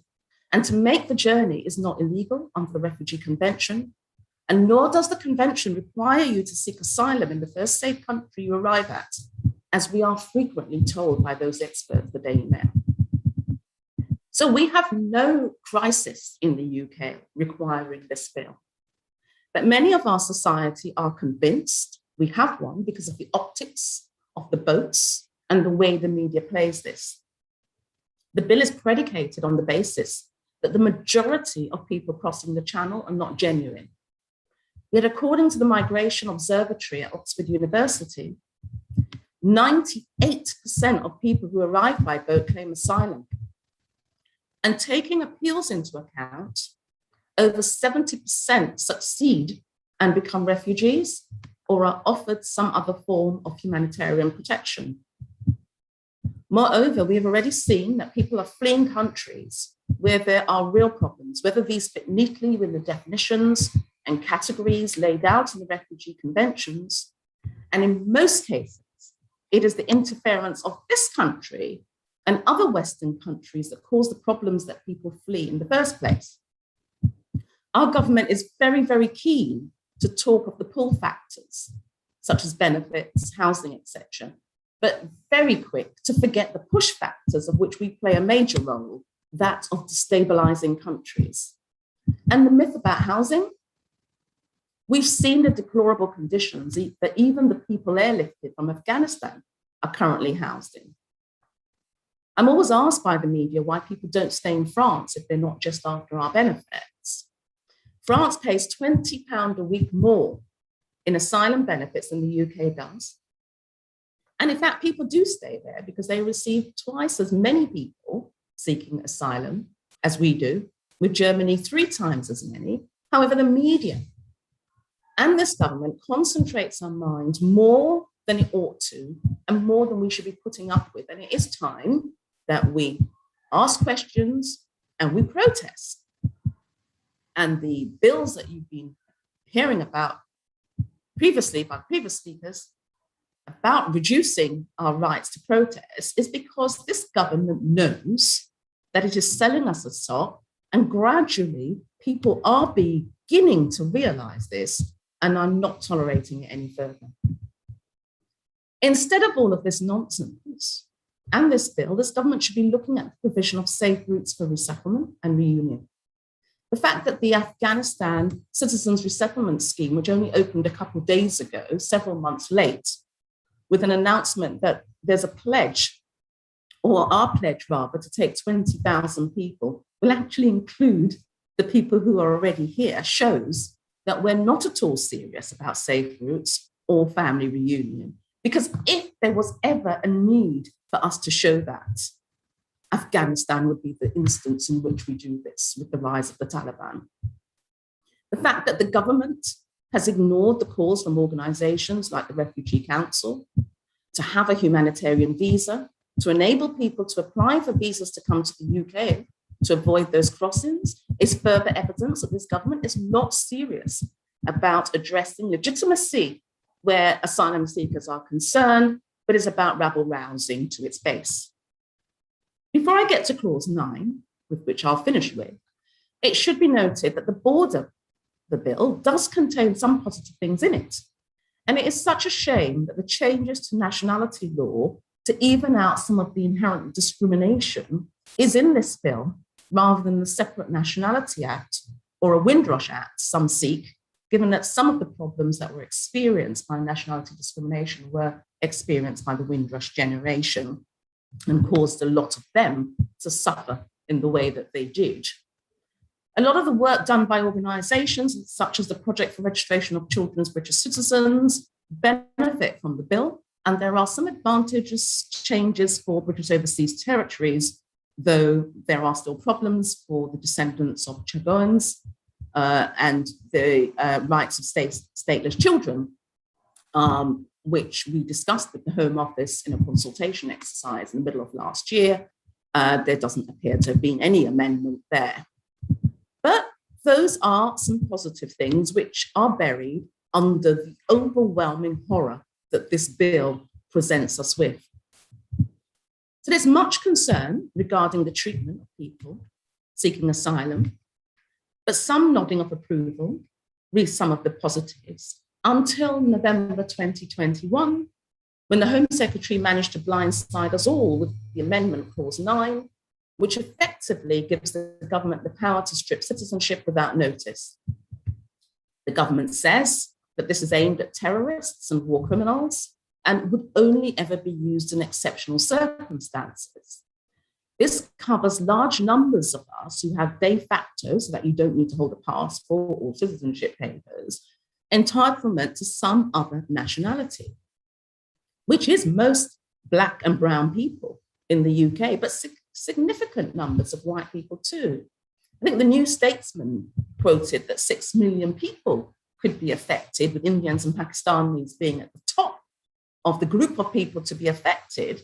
But, you know, there's still detail that we don't yet understand. How far back do you go? Alexandra Akra, the barrister who resigned from the Home Office's Windrush compensation team, I think she was the only senior Black person in the entire Windrush team, which is another issue, but she resigned, citing racism in the policy team, warned that the government could grab hold of Ghana's right of return policy, which effectively affords citizenship to anybody who can prove that they're a citizenship, or they're a descendant rather, from someone who was enslaved.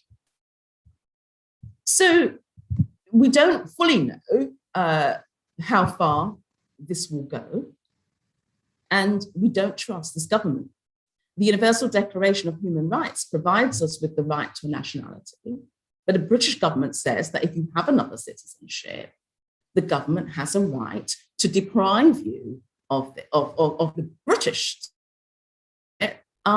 if you have done wrong. We'll end on what this doing wrong might mean. They also say it's not new, and it is true, deprivation of citizenship has been around for over a century, but it's this method of depriving you of your citizenship without notice that is the bigger concern. But the actual idea of formalizing it should be of concern to us all too, because of what we've seen with mission creep. When we first saw the deprivation of citizenship cases before that very secretive court, the Special Immigrations Appeals Commission, over a decade ago, involving people convicted under terrorism law, many said then that, you know, we'd see mission creep and we should be concerned, but it's something that doesn't actually concern a lot of us until it affects us. Then we saw the practice being used with the grooming gangs up in the north of England, heinous crimes, possibly heinous people, but it is the principle that we must be defending. I remember speaking out on radio and on TV regarding Shamima Begum, and people ringing me up afterwards and, you know, saying, well, why on earth are you doing that? You know, this is a woman who hadn't even been charged with an offence, let alone convicted of one, you know? But most people did not think this is something that would eventually affect all of us. And the government says that we'll not strip law-abiding citizens. And all of a sudden, the words of Niamola started ringing in our ears. I say one thing to this government that says it won't affect law-abiding citizens, and that's Windrush. You know, try telling that to the thousands of victims of the Windrush scandal, legitimately and legally in the UK. Many of them British citizens who were forced to report, in some cases for 4 and 5 years, as I have found, to immigration enforcement centres weekly in some instances. In other cases, locked up in immigration removal centres, removed and deported. And in some cases, we know that people who have died, there are people who have died prematurely under the strain of trying to prove their status, save their houses, maintain their jobs, and look after their families. This is a government that says we must respect the rule of law when they themselves flouted it several times. And we already know that the numbers affected by the Windrush scandal aren't anywhere near those that have come forward. There are a lot of people who do not trust this government sufficiently to come forward.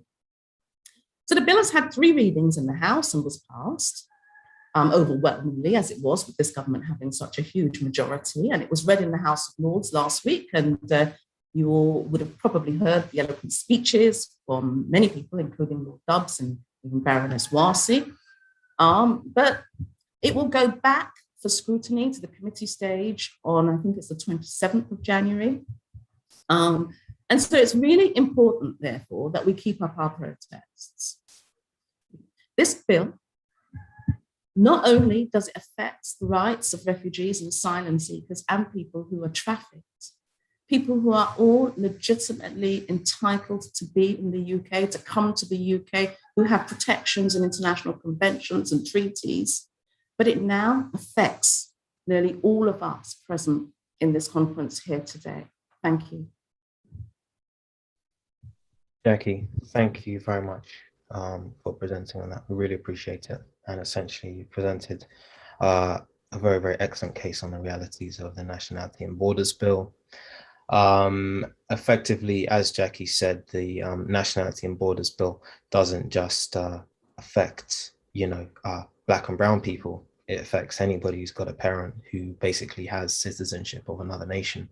So there's effectively more the reason why we all need to get behind doing what we can to tackle this from passing. Obviously, I hope that justice prevails and these acts get tackled, but essentially the reality is very stark for many of us. And I'd basically just like to thank our guest speakers for presenting excellent points on these 3 bits of legislation. The recording will be made available. So I guess now we are on to the question and answer section of today's talk. We've had some questions that have been sent our way. Essentially, if you do have a question, please raise your hand and we will come to you. I'm just going to start with some that I've seen pop up in the chat.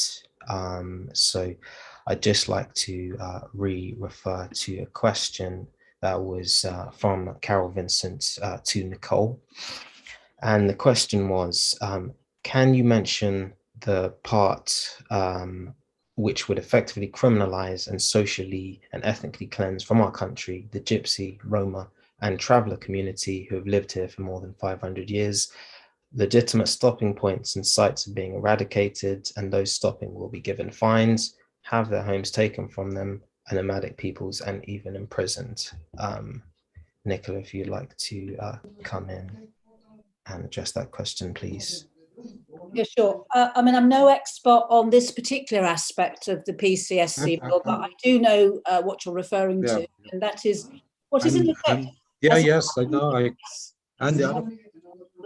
With this bill, that it doesn't actually say this is what's going to happen to the Roma or travelling communities, but what happens is the introduction of a new offence will have this impact on the travelling and Roma communities, and that is this offence of trespass, which has always been a civil offence and will be criminalised under the new bill. So if people take their vehicle and normally in the past could go and park on land, stay overnight, stay a couple of days, it would take the landowner a while to actually try and move them on, and what they did was not a criminal offence. But now it will be. It can be punished by imprisonment or a large fine, but worse than that, the police can actually seize the vehicle. And if that's your home and you've parked on some landowner's land, you're not doing any harm, you just parked up for a couple of days, because that's what you do, that's how you live, you run the risk of having your vehicle impounded and possibly of a criminal conviction, fine, possible imprisonment. So yes, that's another reason why we do not want to see this bill reach the statute book. Thank you very much for that, Nicola. So the second question, I guess to any of our panelists who'd like to answer it, is how can the UK criticise China and other nations thought to breach rights to protest as a human right? If any of our panelists, please, would like to respond to that. I assume that it's basically how can the UK kind of criticise China for human rights abuses when the UK themselves are involved in human rights abuses, maybe along the lines of Julian Assange, etc. Can I say something? Yeah, absolutely. Please, Nadine, go ahead. I mean, obviously we can't criticise them, but I think as I said in my speech, one of the problems is our media, because most people don't understand how many times you read in the mainstream media about somebody wrongfully kept in an immigration detention centre, or do people know? The only paper, surprisingly enough, actually, the Times has been covering the fact that the Home Office is now putting migrant children who've come off the boats in the Channel into hotels on their own in Brighton and Hove and lots of other places. The only people in there with them are visiting Home Office officials or security guards. Some of the children at the beginning didn't have any shoes or proper clothes. When a imam went to give them appropriate food, he wasn't allowed to go in. There's many of these hotels that we don't even know about, but it's been zero coverage except for one local BBC's channel and the Times. Everybody else has just passed it by. The problem is they do not let most people understand the level of abuse happening in this country. Until we have a better media and we support alternative media, people just don't understand there's a disparity.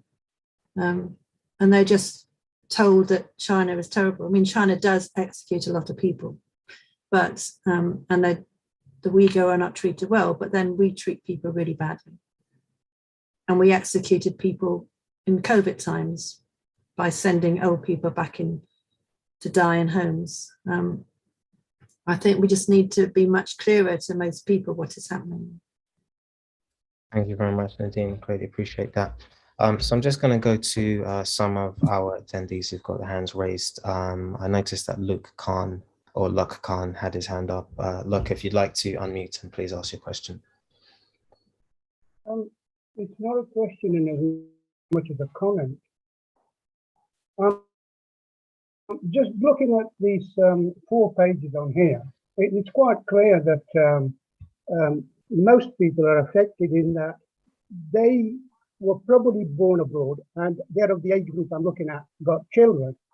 Their children are actually are now being told they're second-class citizens just because their parents were born abroad, and for any offence they could commit that the government don't like, they can be actually deported. It's unimaginable that is. For the first time, I feel I've been here since the age of 12.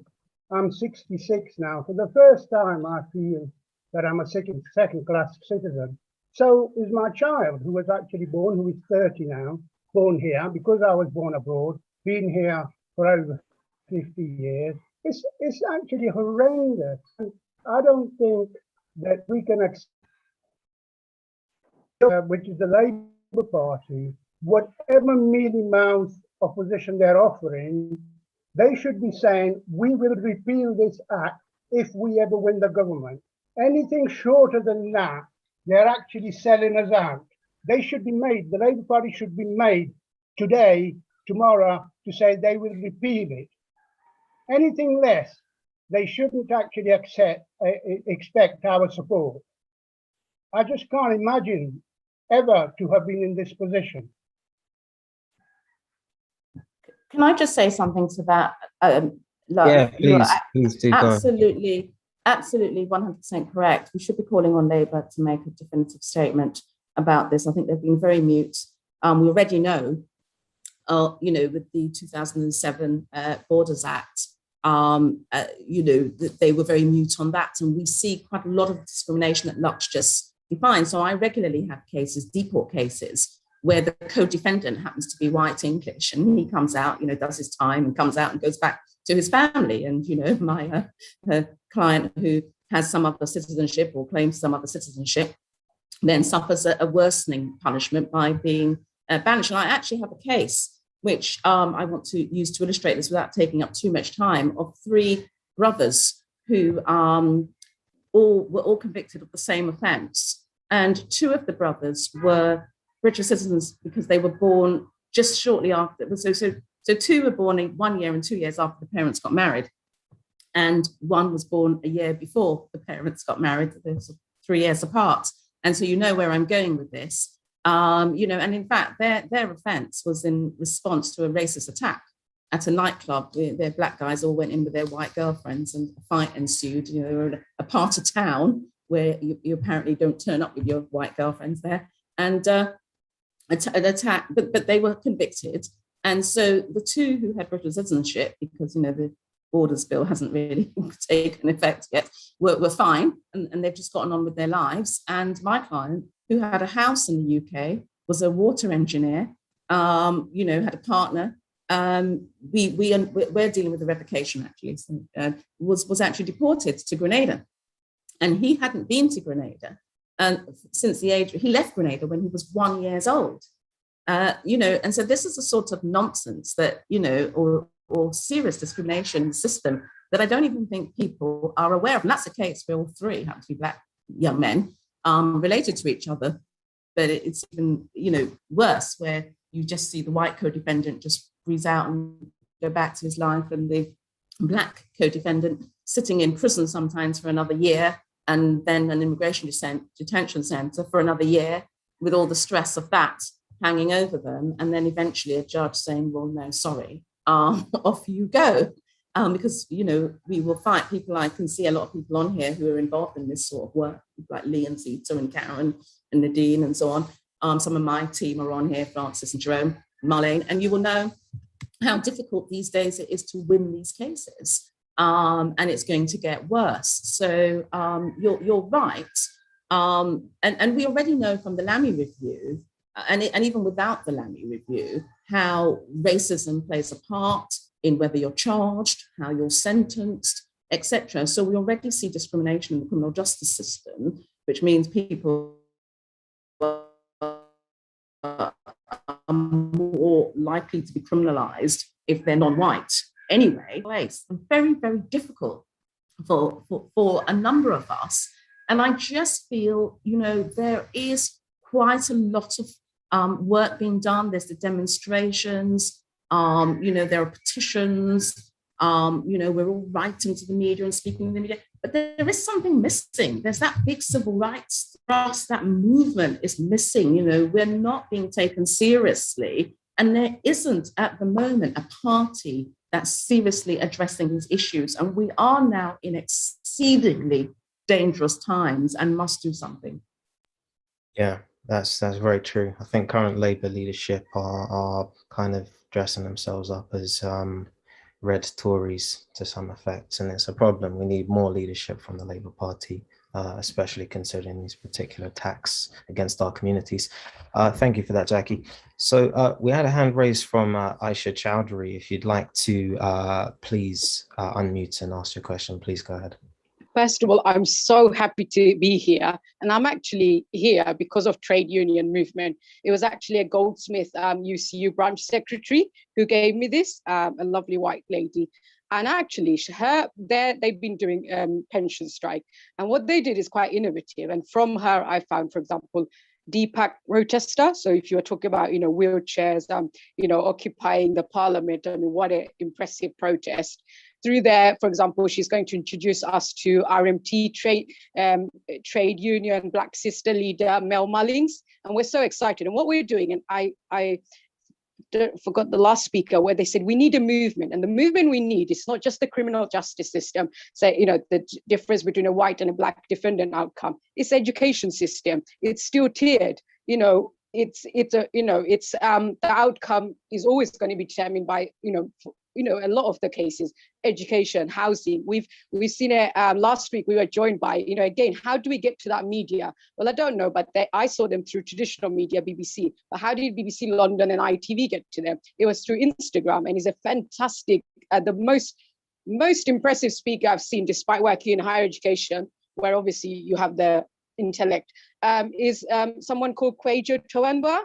And I think it's him who should be in power. We're saying, oh, Labour's not listening to us. Well, how do we get him there? Because so far the report is a lovely story. He's a young student in De Montfort, and he's lived in awful housing. So now he's taking and writing to others about their housing. But then you're just an activist.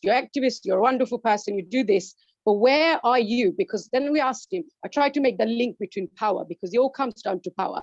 And I said, and he said, yeah, I tried to get, interviews with the MPs and stuff. And that's where the block is. It's all about getting people who've lived it to get there. And I think we come at a point where we're going to universities, we're sort of in the middle, where, maybe, but we're not getting to the top. We're not getting to the power corridor. And those that are there are privileged. And it's not about division between privileged brown people and black people and the not privileged. It's about actually bridging that gap. And we need each other. And this is a story from the 80s. But this wonderful colleague told me she was working in a place, and these rich Kenyan black sisters come along, and the taxi driver is being mean to them, even though they're loaded. And so she tells them where to go at that time, like Finsbury Park, she said, where you're going to find black hair accessories and things like that. So and then they invite her, and she's now going to Kenya and doing workshop on beauty and all of that stuff. So it's that collaboration. And I see here, I'm not going to criticize, there was a number of white lawyers. It is all about allyship. And right at the start, I started, a white person got me here. So, and again, you know, in the workplaces, we owe so much to the different generation, Irish, Black. I get, you know, a lot of support from, you know, that colleague that I told you, that Kenya story. I didn't even know that she was being kind to me because she could see the struggle I was going through, because at that time I hadn't become politicized a couple of years ago. But and I think, you know, BLM movement, Colston, what you started with, this is what the trade union movement is not seeing. The future is ours. The future is with us, because we're feeling the struggle. We're going through the struggle. So the power, the anger is in us. And I think it's about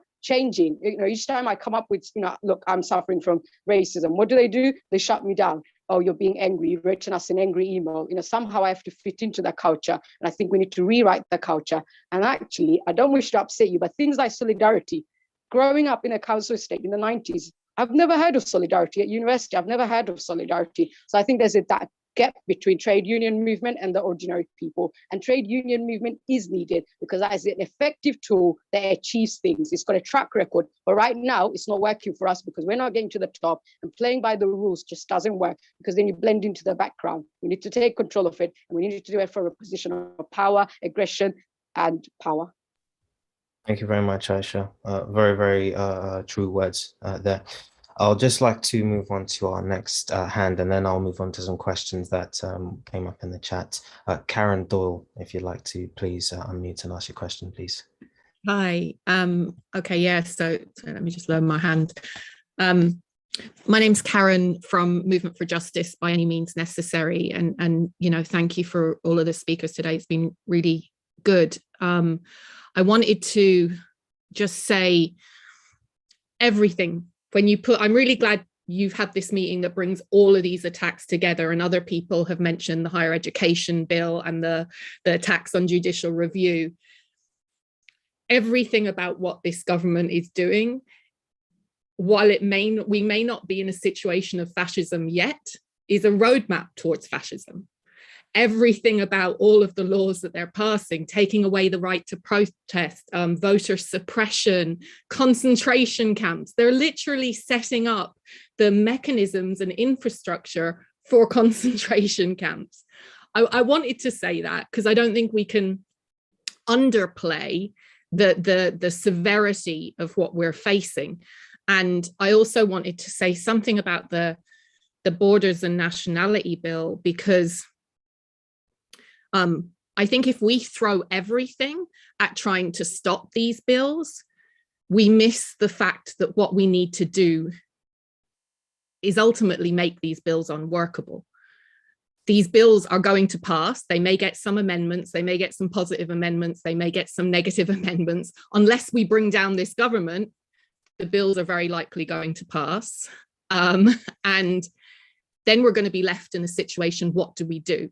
And I think that's why I shared earlier the motion from, it was submitted by a Black worker at SOAS Unison to Unison London Regional Conference, which lays out a roadmap for workers refusing to cooperate with the racist Nationality and Borders bill. We have to start organizing now for, you know, even Martin Luther King said, it is our moral duty to disobey unjust laws. That's what we've got to start preparing people for. That's the fight we've got to start preparing people for. And, you know, we've seen it in practice already in like Glasgow with the resistance to the immigration raids. And that happens across the country in all communities. People resist these raids all the time. You know, we've seen it in the people resisting the charter flights, you know, not getting taken in. You know, we can see it even in local councils that have refused to have Home Office reps in their housing departments. You know, that's a small thing that's happened to kind of challenge the hostile environment. We're going to have to ramp that up on a massive scale and really teach people how to fight. And organize ourselves in our communities to stop these, you know, like we do a lot around the Jamaica charter flights. And people are either taken from signing or they're taken from their homes. They go and they break down people's doors. People live in communities. We all live in communities. We need to be talking to each other about these issues. We need to know who's facing these problems, who's facing possible deportation, and organize to resist those in the way we can organize resistance to evictions. We should have whole communities standing in front of the doors of people who are affected and saying, no, you're not taking our friend, you're not taking our co-worker, you're not taking anyone from our community. That's the battle we're going to be in. I just wanted to raise two things that are coming up. One of our members, Nabil Abdelmajid, he's a Sudanese asylum seeker who came across the channel, someone who was enslaved in Libya.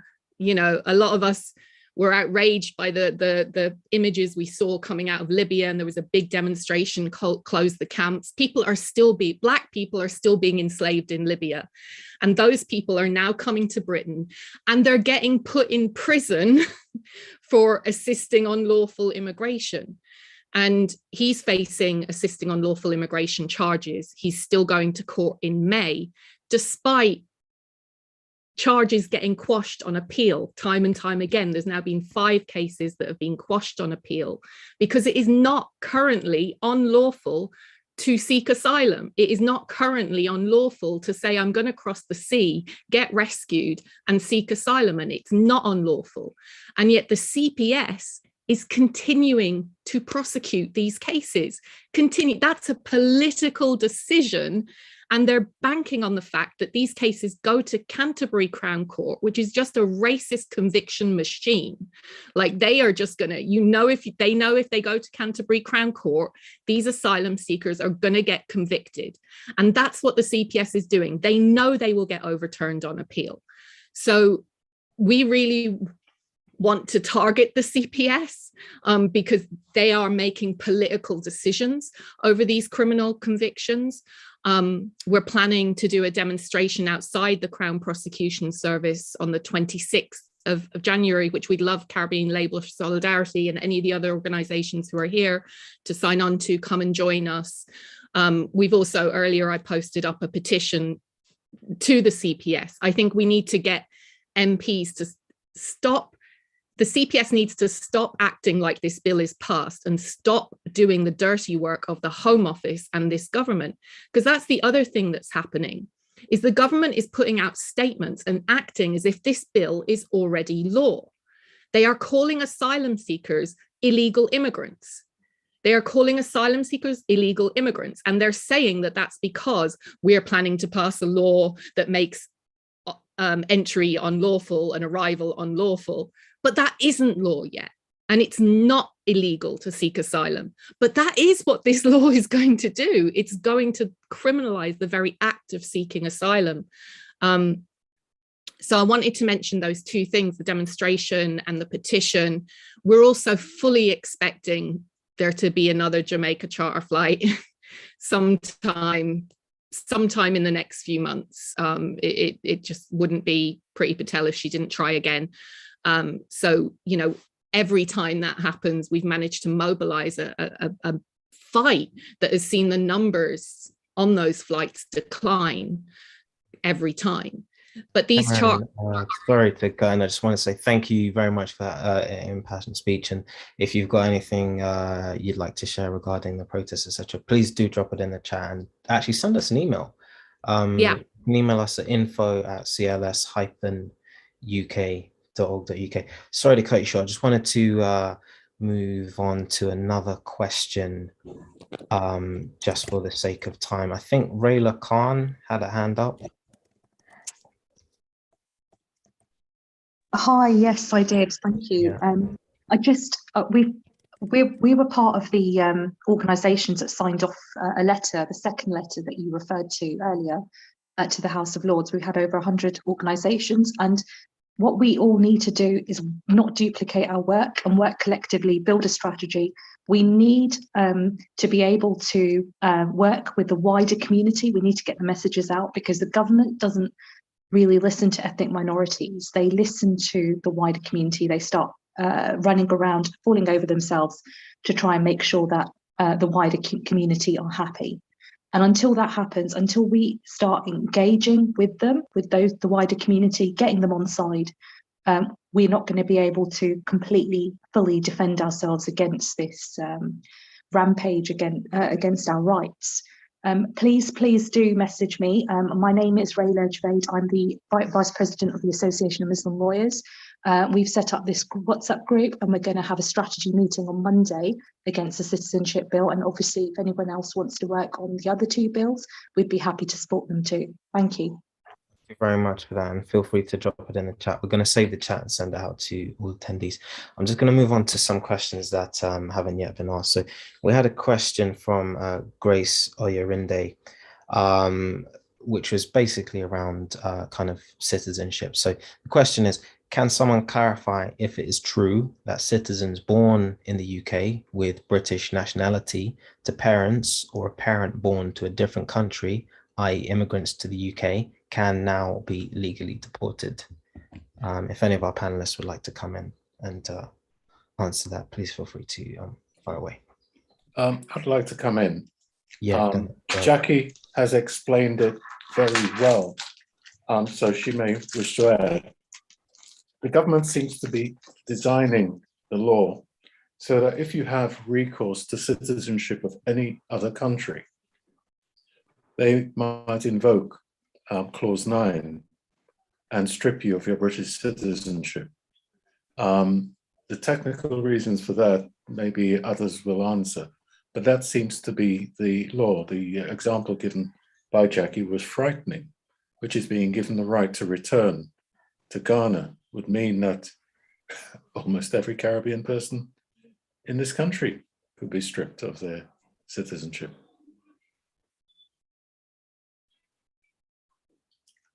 Yeah, that's very true. That's very true. Can I just come in, please? I think Jackie, were you going to say something? I think. No.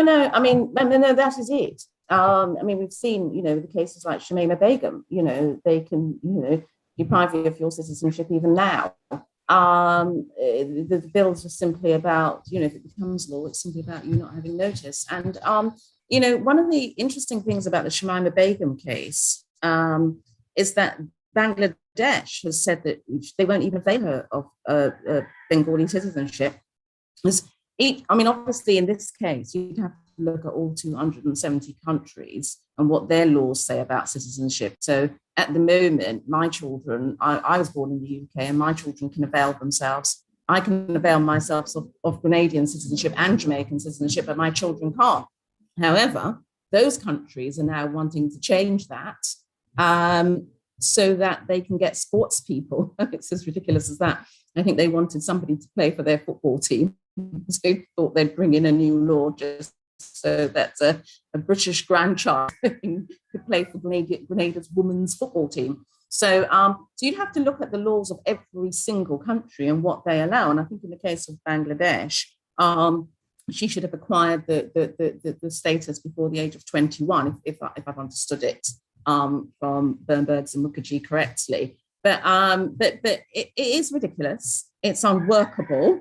And if you get Caribbean countries or any country in the world saying, well, we're going to start extending this to 5th, 6th, 7th, 8th generations because we want you to come and play football, we want you to do something for our country, or just because we think it's the right thing to do, citizenship should keep cascading down, then where does this stop? And it will affect people who have not been to the countries. I mean, at the moment, we see very few cases of people being deported to countries that they haven't had some connection to, although not always the case. I mean, I've had cases where people have not stepped foot in the country that they were being deported to, but that's rare. But you will have cases where where people will be deported to countries that, like Shamima Begum, I believe. Yeah, thank you, Sorry, Jack. Yeah, thank you. That's for right. Look, I'll come back to you very shortly. I just wanted to ask one question that's been kind of here that was sent over to myself. So it's from Naomi Wimborne Idrissi, and it was a question. Which of the multiple threats they've outlined do the speakers feel is A, most immediate, and B, most amenable to organizing resistance around?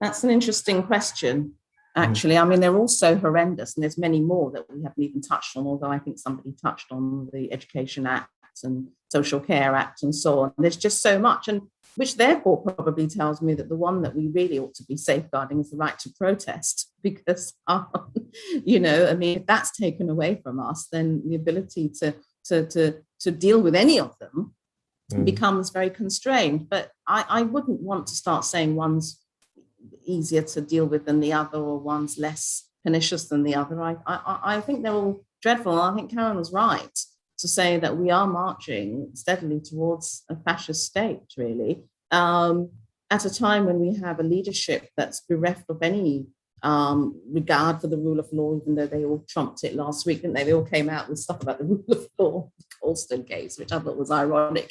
Even Jenrick himself, who was accused of, you know, breaking the law.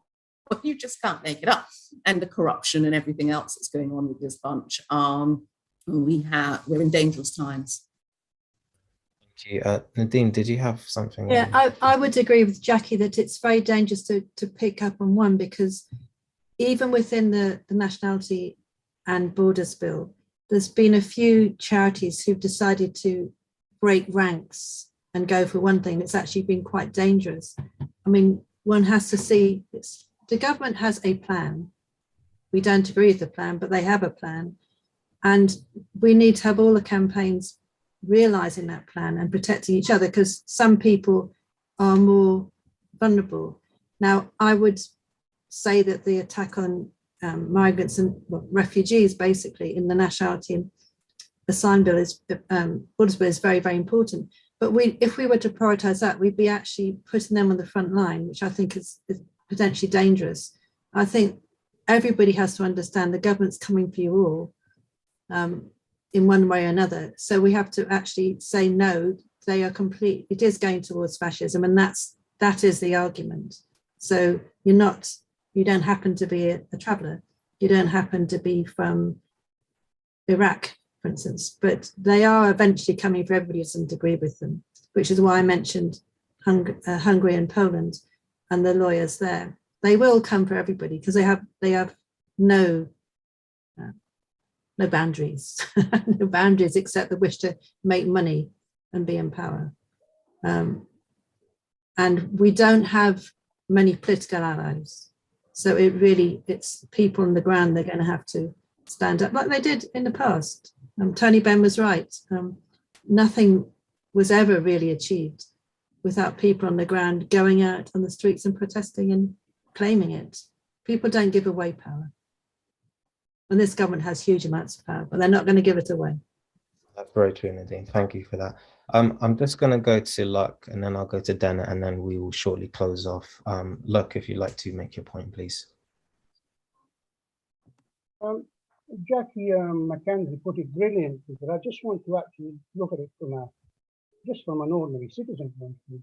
What this has done, if we take away all the technicalities, is that it's introducing a fear amongst 6 million people. Try all of you going home to tell your kids that you was born abroad, and telling that child that they actually are no longer a proper citizens of Britain. They're actually a second-class citizen, because sometime in the future, for whatever thing, instead of being put in prison for life because they've done something horrible, they can, in addition to that, be deported. It's a horrible thing to actually think. We're actually now in the same position as the Rohingya was, who were never accepted, regardless of how long they actually lived there. And they were then subsequently deported in masses. There is no difference between what's actually this law is implying. So even if nobody gets deported, the fact still remains is that 6 million of us has to live without fear of actually looking at our neighbor who is actually white and actually saying to ourselves, we're not the same as them, regardless of, even if your child was actually born here, that child can look at their friends and think to themselves, I'm not the same as them, I'm a second-class citizen. What sort of a situation is that to live the rest of your life for? That is what is at stake. It's not the technicalities about how many can get deported and how many couldn't. I couldn't care less if one person doesn't get deported. The fact is that fear you have to live with. And that's the reality of the situation. And that's the one we should be concentrating on. Can I just say, I think Lakhkhan is absolutely right to raise this, because it is about psychology and how we see ourselves or perceive ourselves and how we live. And, you know, we already know how racism and discrimination and inequality impacts on our lives and across every measure of attainment, education, health. I mean, we saw it with the inequalities and the disparity in the outcomes for COVID. We certainly see it in education all the time, in housing, criminal justice, education, you know, across every measure that is used to define attainment in life. People experience inequalities, and there's a number of people in this conference at the moment who are experts on this. I see Cecil Gutsmore and Lee and people who've had also lived experiences and are championing those right now with some potential cases. I won't mention their names because they haven't given me permission to do that, but they're on this call. So there's all sorts of interesting things going on, but you're absolutely right. And it's something that we've probably not spoken about enough. We've always said that immigration laws make us de facto second-class citizens anyway, even those of us who were born here and our children who were born here to people born here. So they're even further removed from the first generation who came on those rickety boats. But how you're right, that some work and some consideration needs to be given to how this is going to impact on the psyche of people and impact on their lives, their ability to lead normal lives by somebody saying to you constantly and endorsing it through statute and legislation that you are second or a second-class citizen and therefore less than. So I'm really glad you raised this, Luck, because some of us are just so concerned with how many people might get caught up and how, you know, what the law's going to say and how it's going to work and so on. But we've actually forgotten the whole psychological aspect of this, the psyche, you know, the sort of ideas that we would take from Fanon, etc., in this manifestation. So I'm really glad you raised that. Yeah, that's true. And I think it sets a kind of dangerous precedent by just, you know, certain communities seeing themselves as just BAME, you know, ethnic minority. The term ethnic minority in itself can kind of have problems with the mind state and how we're all seen. So we need to be careful about the language you're using as well. So thank you, Jackie. Dennett, you had your hand up. Go ahead. Yes, I just wish to sort of strengthen what Luqman is saying and what Jackie has just said. We are disparate at the minute. It is by chance that perhaps CLS is organizing this meeting today. But a number of groups have been organizing, and organizing, it appears, separately. And so I think in addition to the Society of Muslim Lawyers meeting tomorrow, if somehow we can find a way of bringing together people interested from all these organizations into getting something going and discussing, then we can organize better. How we do that, I don't know, but just jotting down some things. We're not a minority. If 6 million people, and I think it's probably more, are going to be affected by these legislations, then we are not a minority. We're a significant minority technically, but 6 million people are not a minority. The policing bill is going to affect trade unions and others. Now, surely trade unions are interested. If you read certain papers, there's demonstrations all over the place. There's pickets all over the place. There's people with their old-fashioned briars and their flames and so on, standing around, keeping their hands warm all over the place. What about people? Let's have a look. How many people in this country of Irish descent who may be entitled to Irish citizenship, who can, if the government cuts up rough, be sent to Ireland? What about environmentalists and so on? All of these people will have an interest in one or more of the various legislations that we're discussing now, and which I believe were mentioned by Nadine, the additional legislation. So I think we should leave this meeting with an idea of how we're going to get together and organize. Yeah, very, very important point. I'll take one last question because Muna's raised her hand. Muna, if you'd like to go ahead, and then we will be closing off the meeting. Thank you to everybody for sticking with us, and we really appreciate your contributions. Muna, if you'd like to go ahead. Thank you, and thank you for this meeting. It's been incredibly educational and really, really useful for those of us who are trying to organize on the ground. So I'm one of the people that was part of the protest that happened last week, and there is a petition that has gone up I think 2 days ago, which is trying to actually call for this law to be scrapped entirely, not just the clause 9. In a way, actually, I would like to add that in a weird, twisted way, I'm kind of glad that this clause has come to a light, because for many, many years, a lot of people have not been aware of this law in its existence, even though they were predominantly affected by it. I mean, those of us who come from, I'm Somali, and as a refugee, as Jackie talked about, there have been many Somali young men who, after they've done their time in prison, have been sent either to Mogadishu or to Somaliland. So this is something that the Somali community and the Muslim community in general had been affected by and been talking about a long time. And we hear about the Jamaican deportation flights, but I don't think a lot of people ask why they're happening or how they come to happen, unless you are in the activism movement. Generally, in the general public, I don't think that's something people know a lot about. And I think since this clause has been added to this law that already exists, it's created this frenzy, it's created this conversation, and it's erupted this movement of wanting to organize against it, which I'm really glad about. But moving forward, as the last speaker said, how do we, in terms of just being hopeful and feeling empowered in these communities, when people are calling for this law to be scrapped, what is the likelihood, if we approve all the things that everyone has said, all the lawyers have said, and all the contributions have been made to this meeting, like how white supremacist it is, how it continuously impacts on only Black and brown people, and the impact and devastation that it's had on the Black and Black community? What is the likelihood that we can actually scrub this law in its entirety and not just the clause 9? Because essentially, even if they come back and make amendments to clause 9 and remove it, you're still going to be, stripped of your citizenship, but just notified. So how do we move forward with that bill, with that petition, and what can we hope for?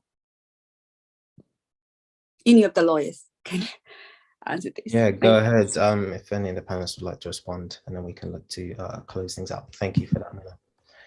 I think it requires much more than I could say right now, really, but I'm seeing things in the chat. It'd be good if we can get the chat, actually, because I'd like to read, and I've seen some specific questions around immigration that I can't really attend to right now. I'd have to have them and then consider them. It does, I mean, Muna, that's, and also Aisha, thanks for those eloquent, and everybody, but those eloquent youth voices about organizing, it just requires it. Right? Lee's mentioned the idea of a movement against xenophobia. Well, it isn't just xenophobia, though, is it? It's more, but I know what you mean. In terms of the organization that existed previously, we need a movement, really. And I know David Lamby and so are coming out with their sort of equivalent of the NAACP with the British Equity Organization, whatever it's going to be, which will probably have some useful role in doing a few bits of strategic litigation, but it isn't going to really tackle the issues that need to be tackled, particularly, when, I mean, he's a politician, really, isn't he? And who didn't even vote against the Borders Act. So it needs a people's-led, I can't speak right, it's the Grenada sunshine on my back behind me, and the boats making noises down below. It really needs a people-led solution. And I don't know, I mean, CLS, I commend you for holding this meeting and bringing together such really important ideas and encouraging or enabling such a great audience. But I think what has to happen is for a smaller meeting of people to get doing some work. I mean, I suppose CLS will lead on that, but do call upon us. I'm very happy to be involved in something. I do a lot of work, but I don't feel as I'm actually involved in a movement at all.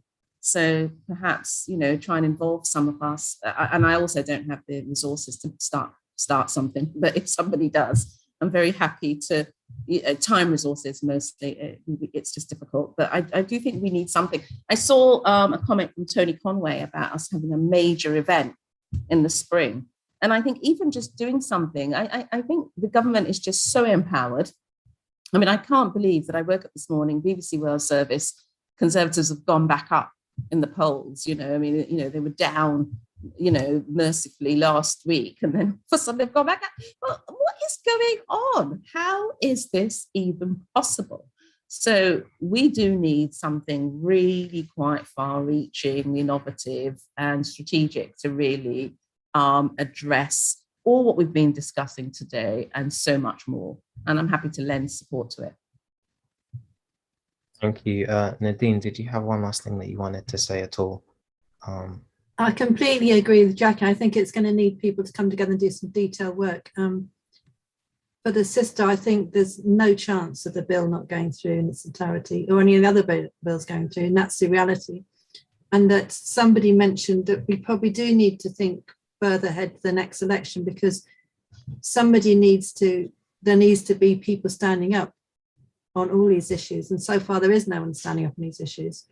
And some political parties have an expectation the Black community and the Irish community and other communities will support them, but maybe that those expectations need to be challenged.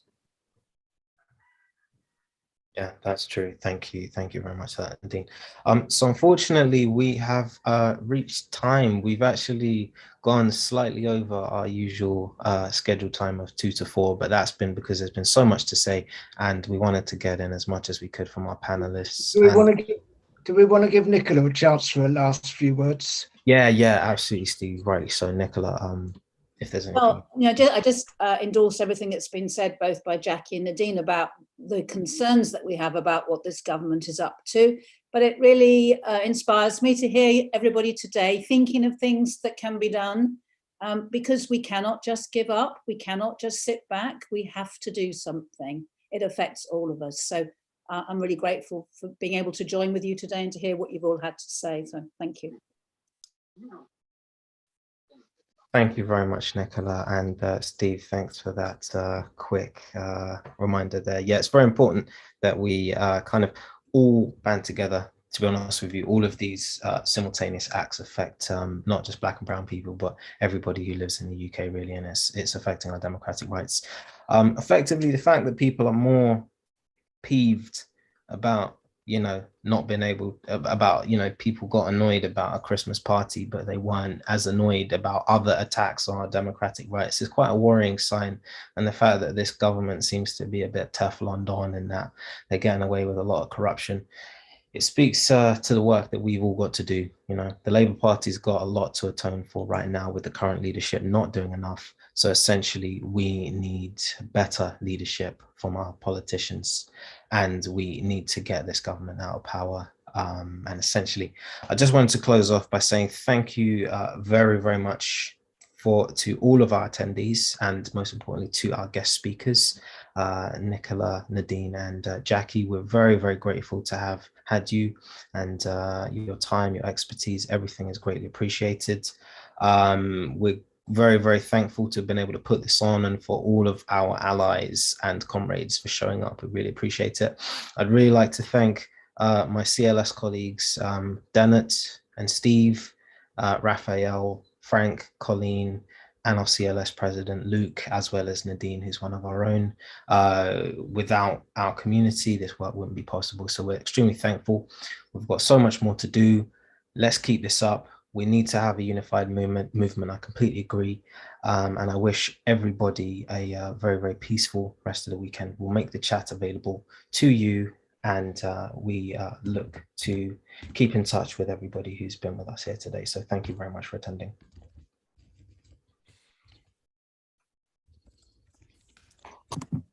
Thank you.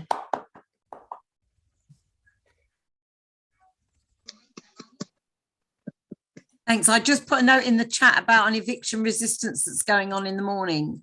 9 AM, 4th Avenue, Manor Park, East London. Black disabled woman and 3 children. Okay, thank you very much for that. We appreciate that. So if anyone's nearby and can come along, we'd appreciate it. The more the merrier. Okay. Thanks. Appreciate it. Thank you for coming. Thanks, Carol. Appreciate it. Omar, you're Mr. Smooth. No, it's nothing.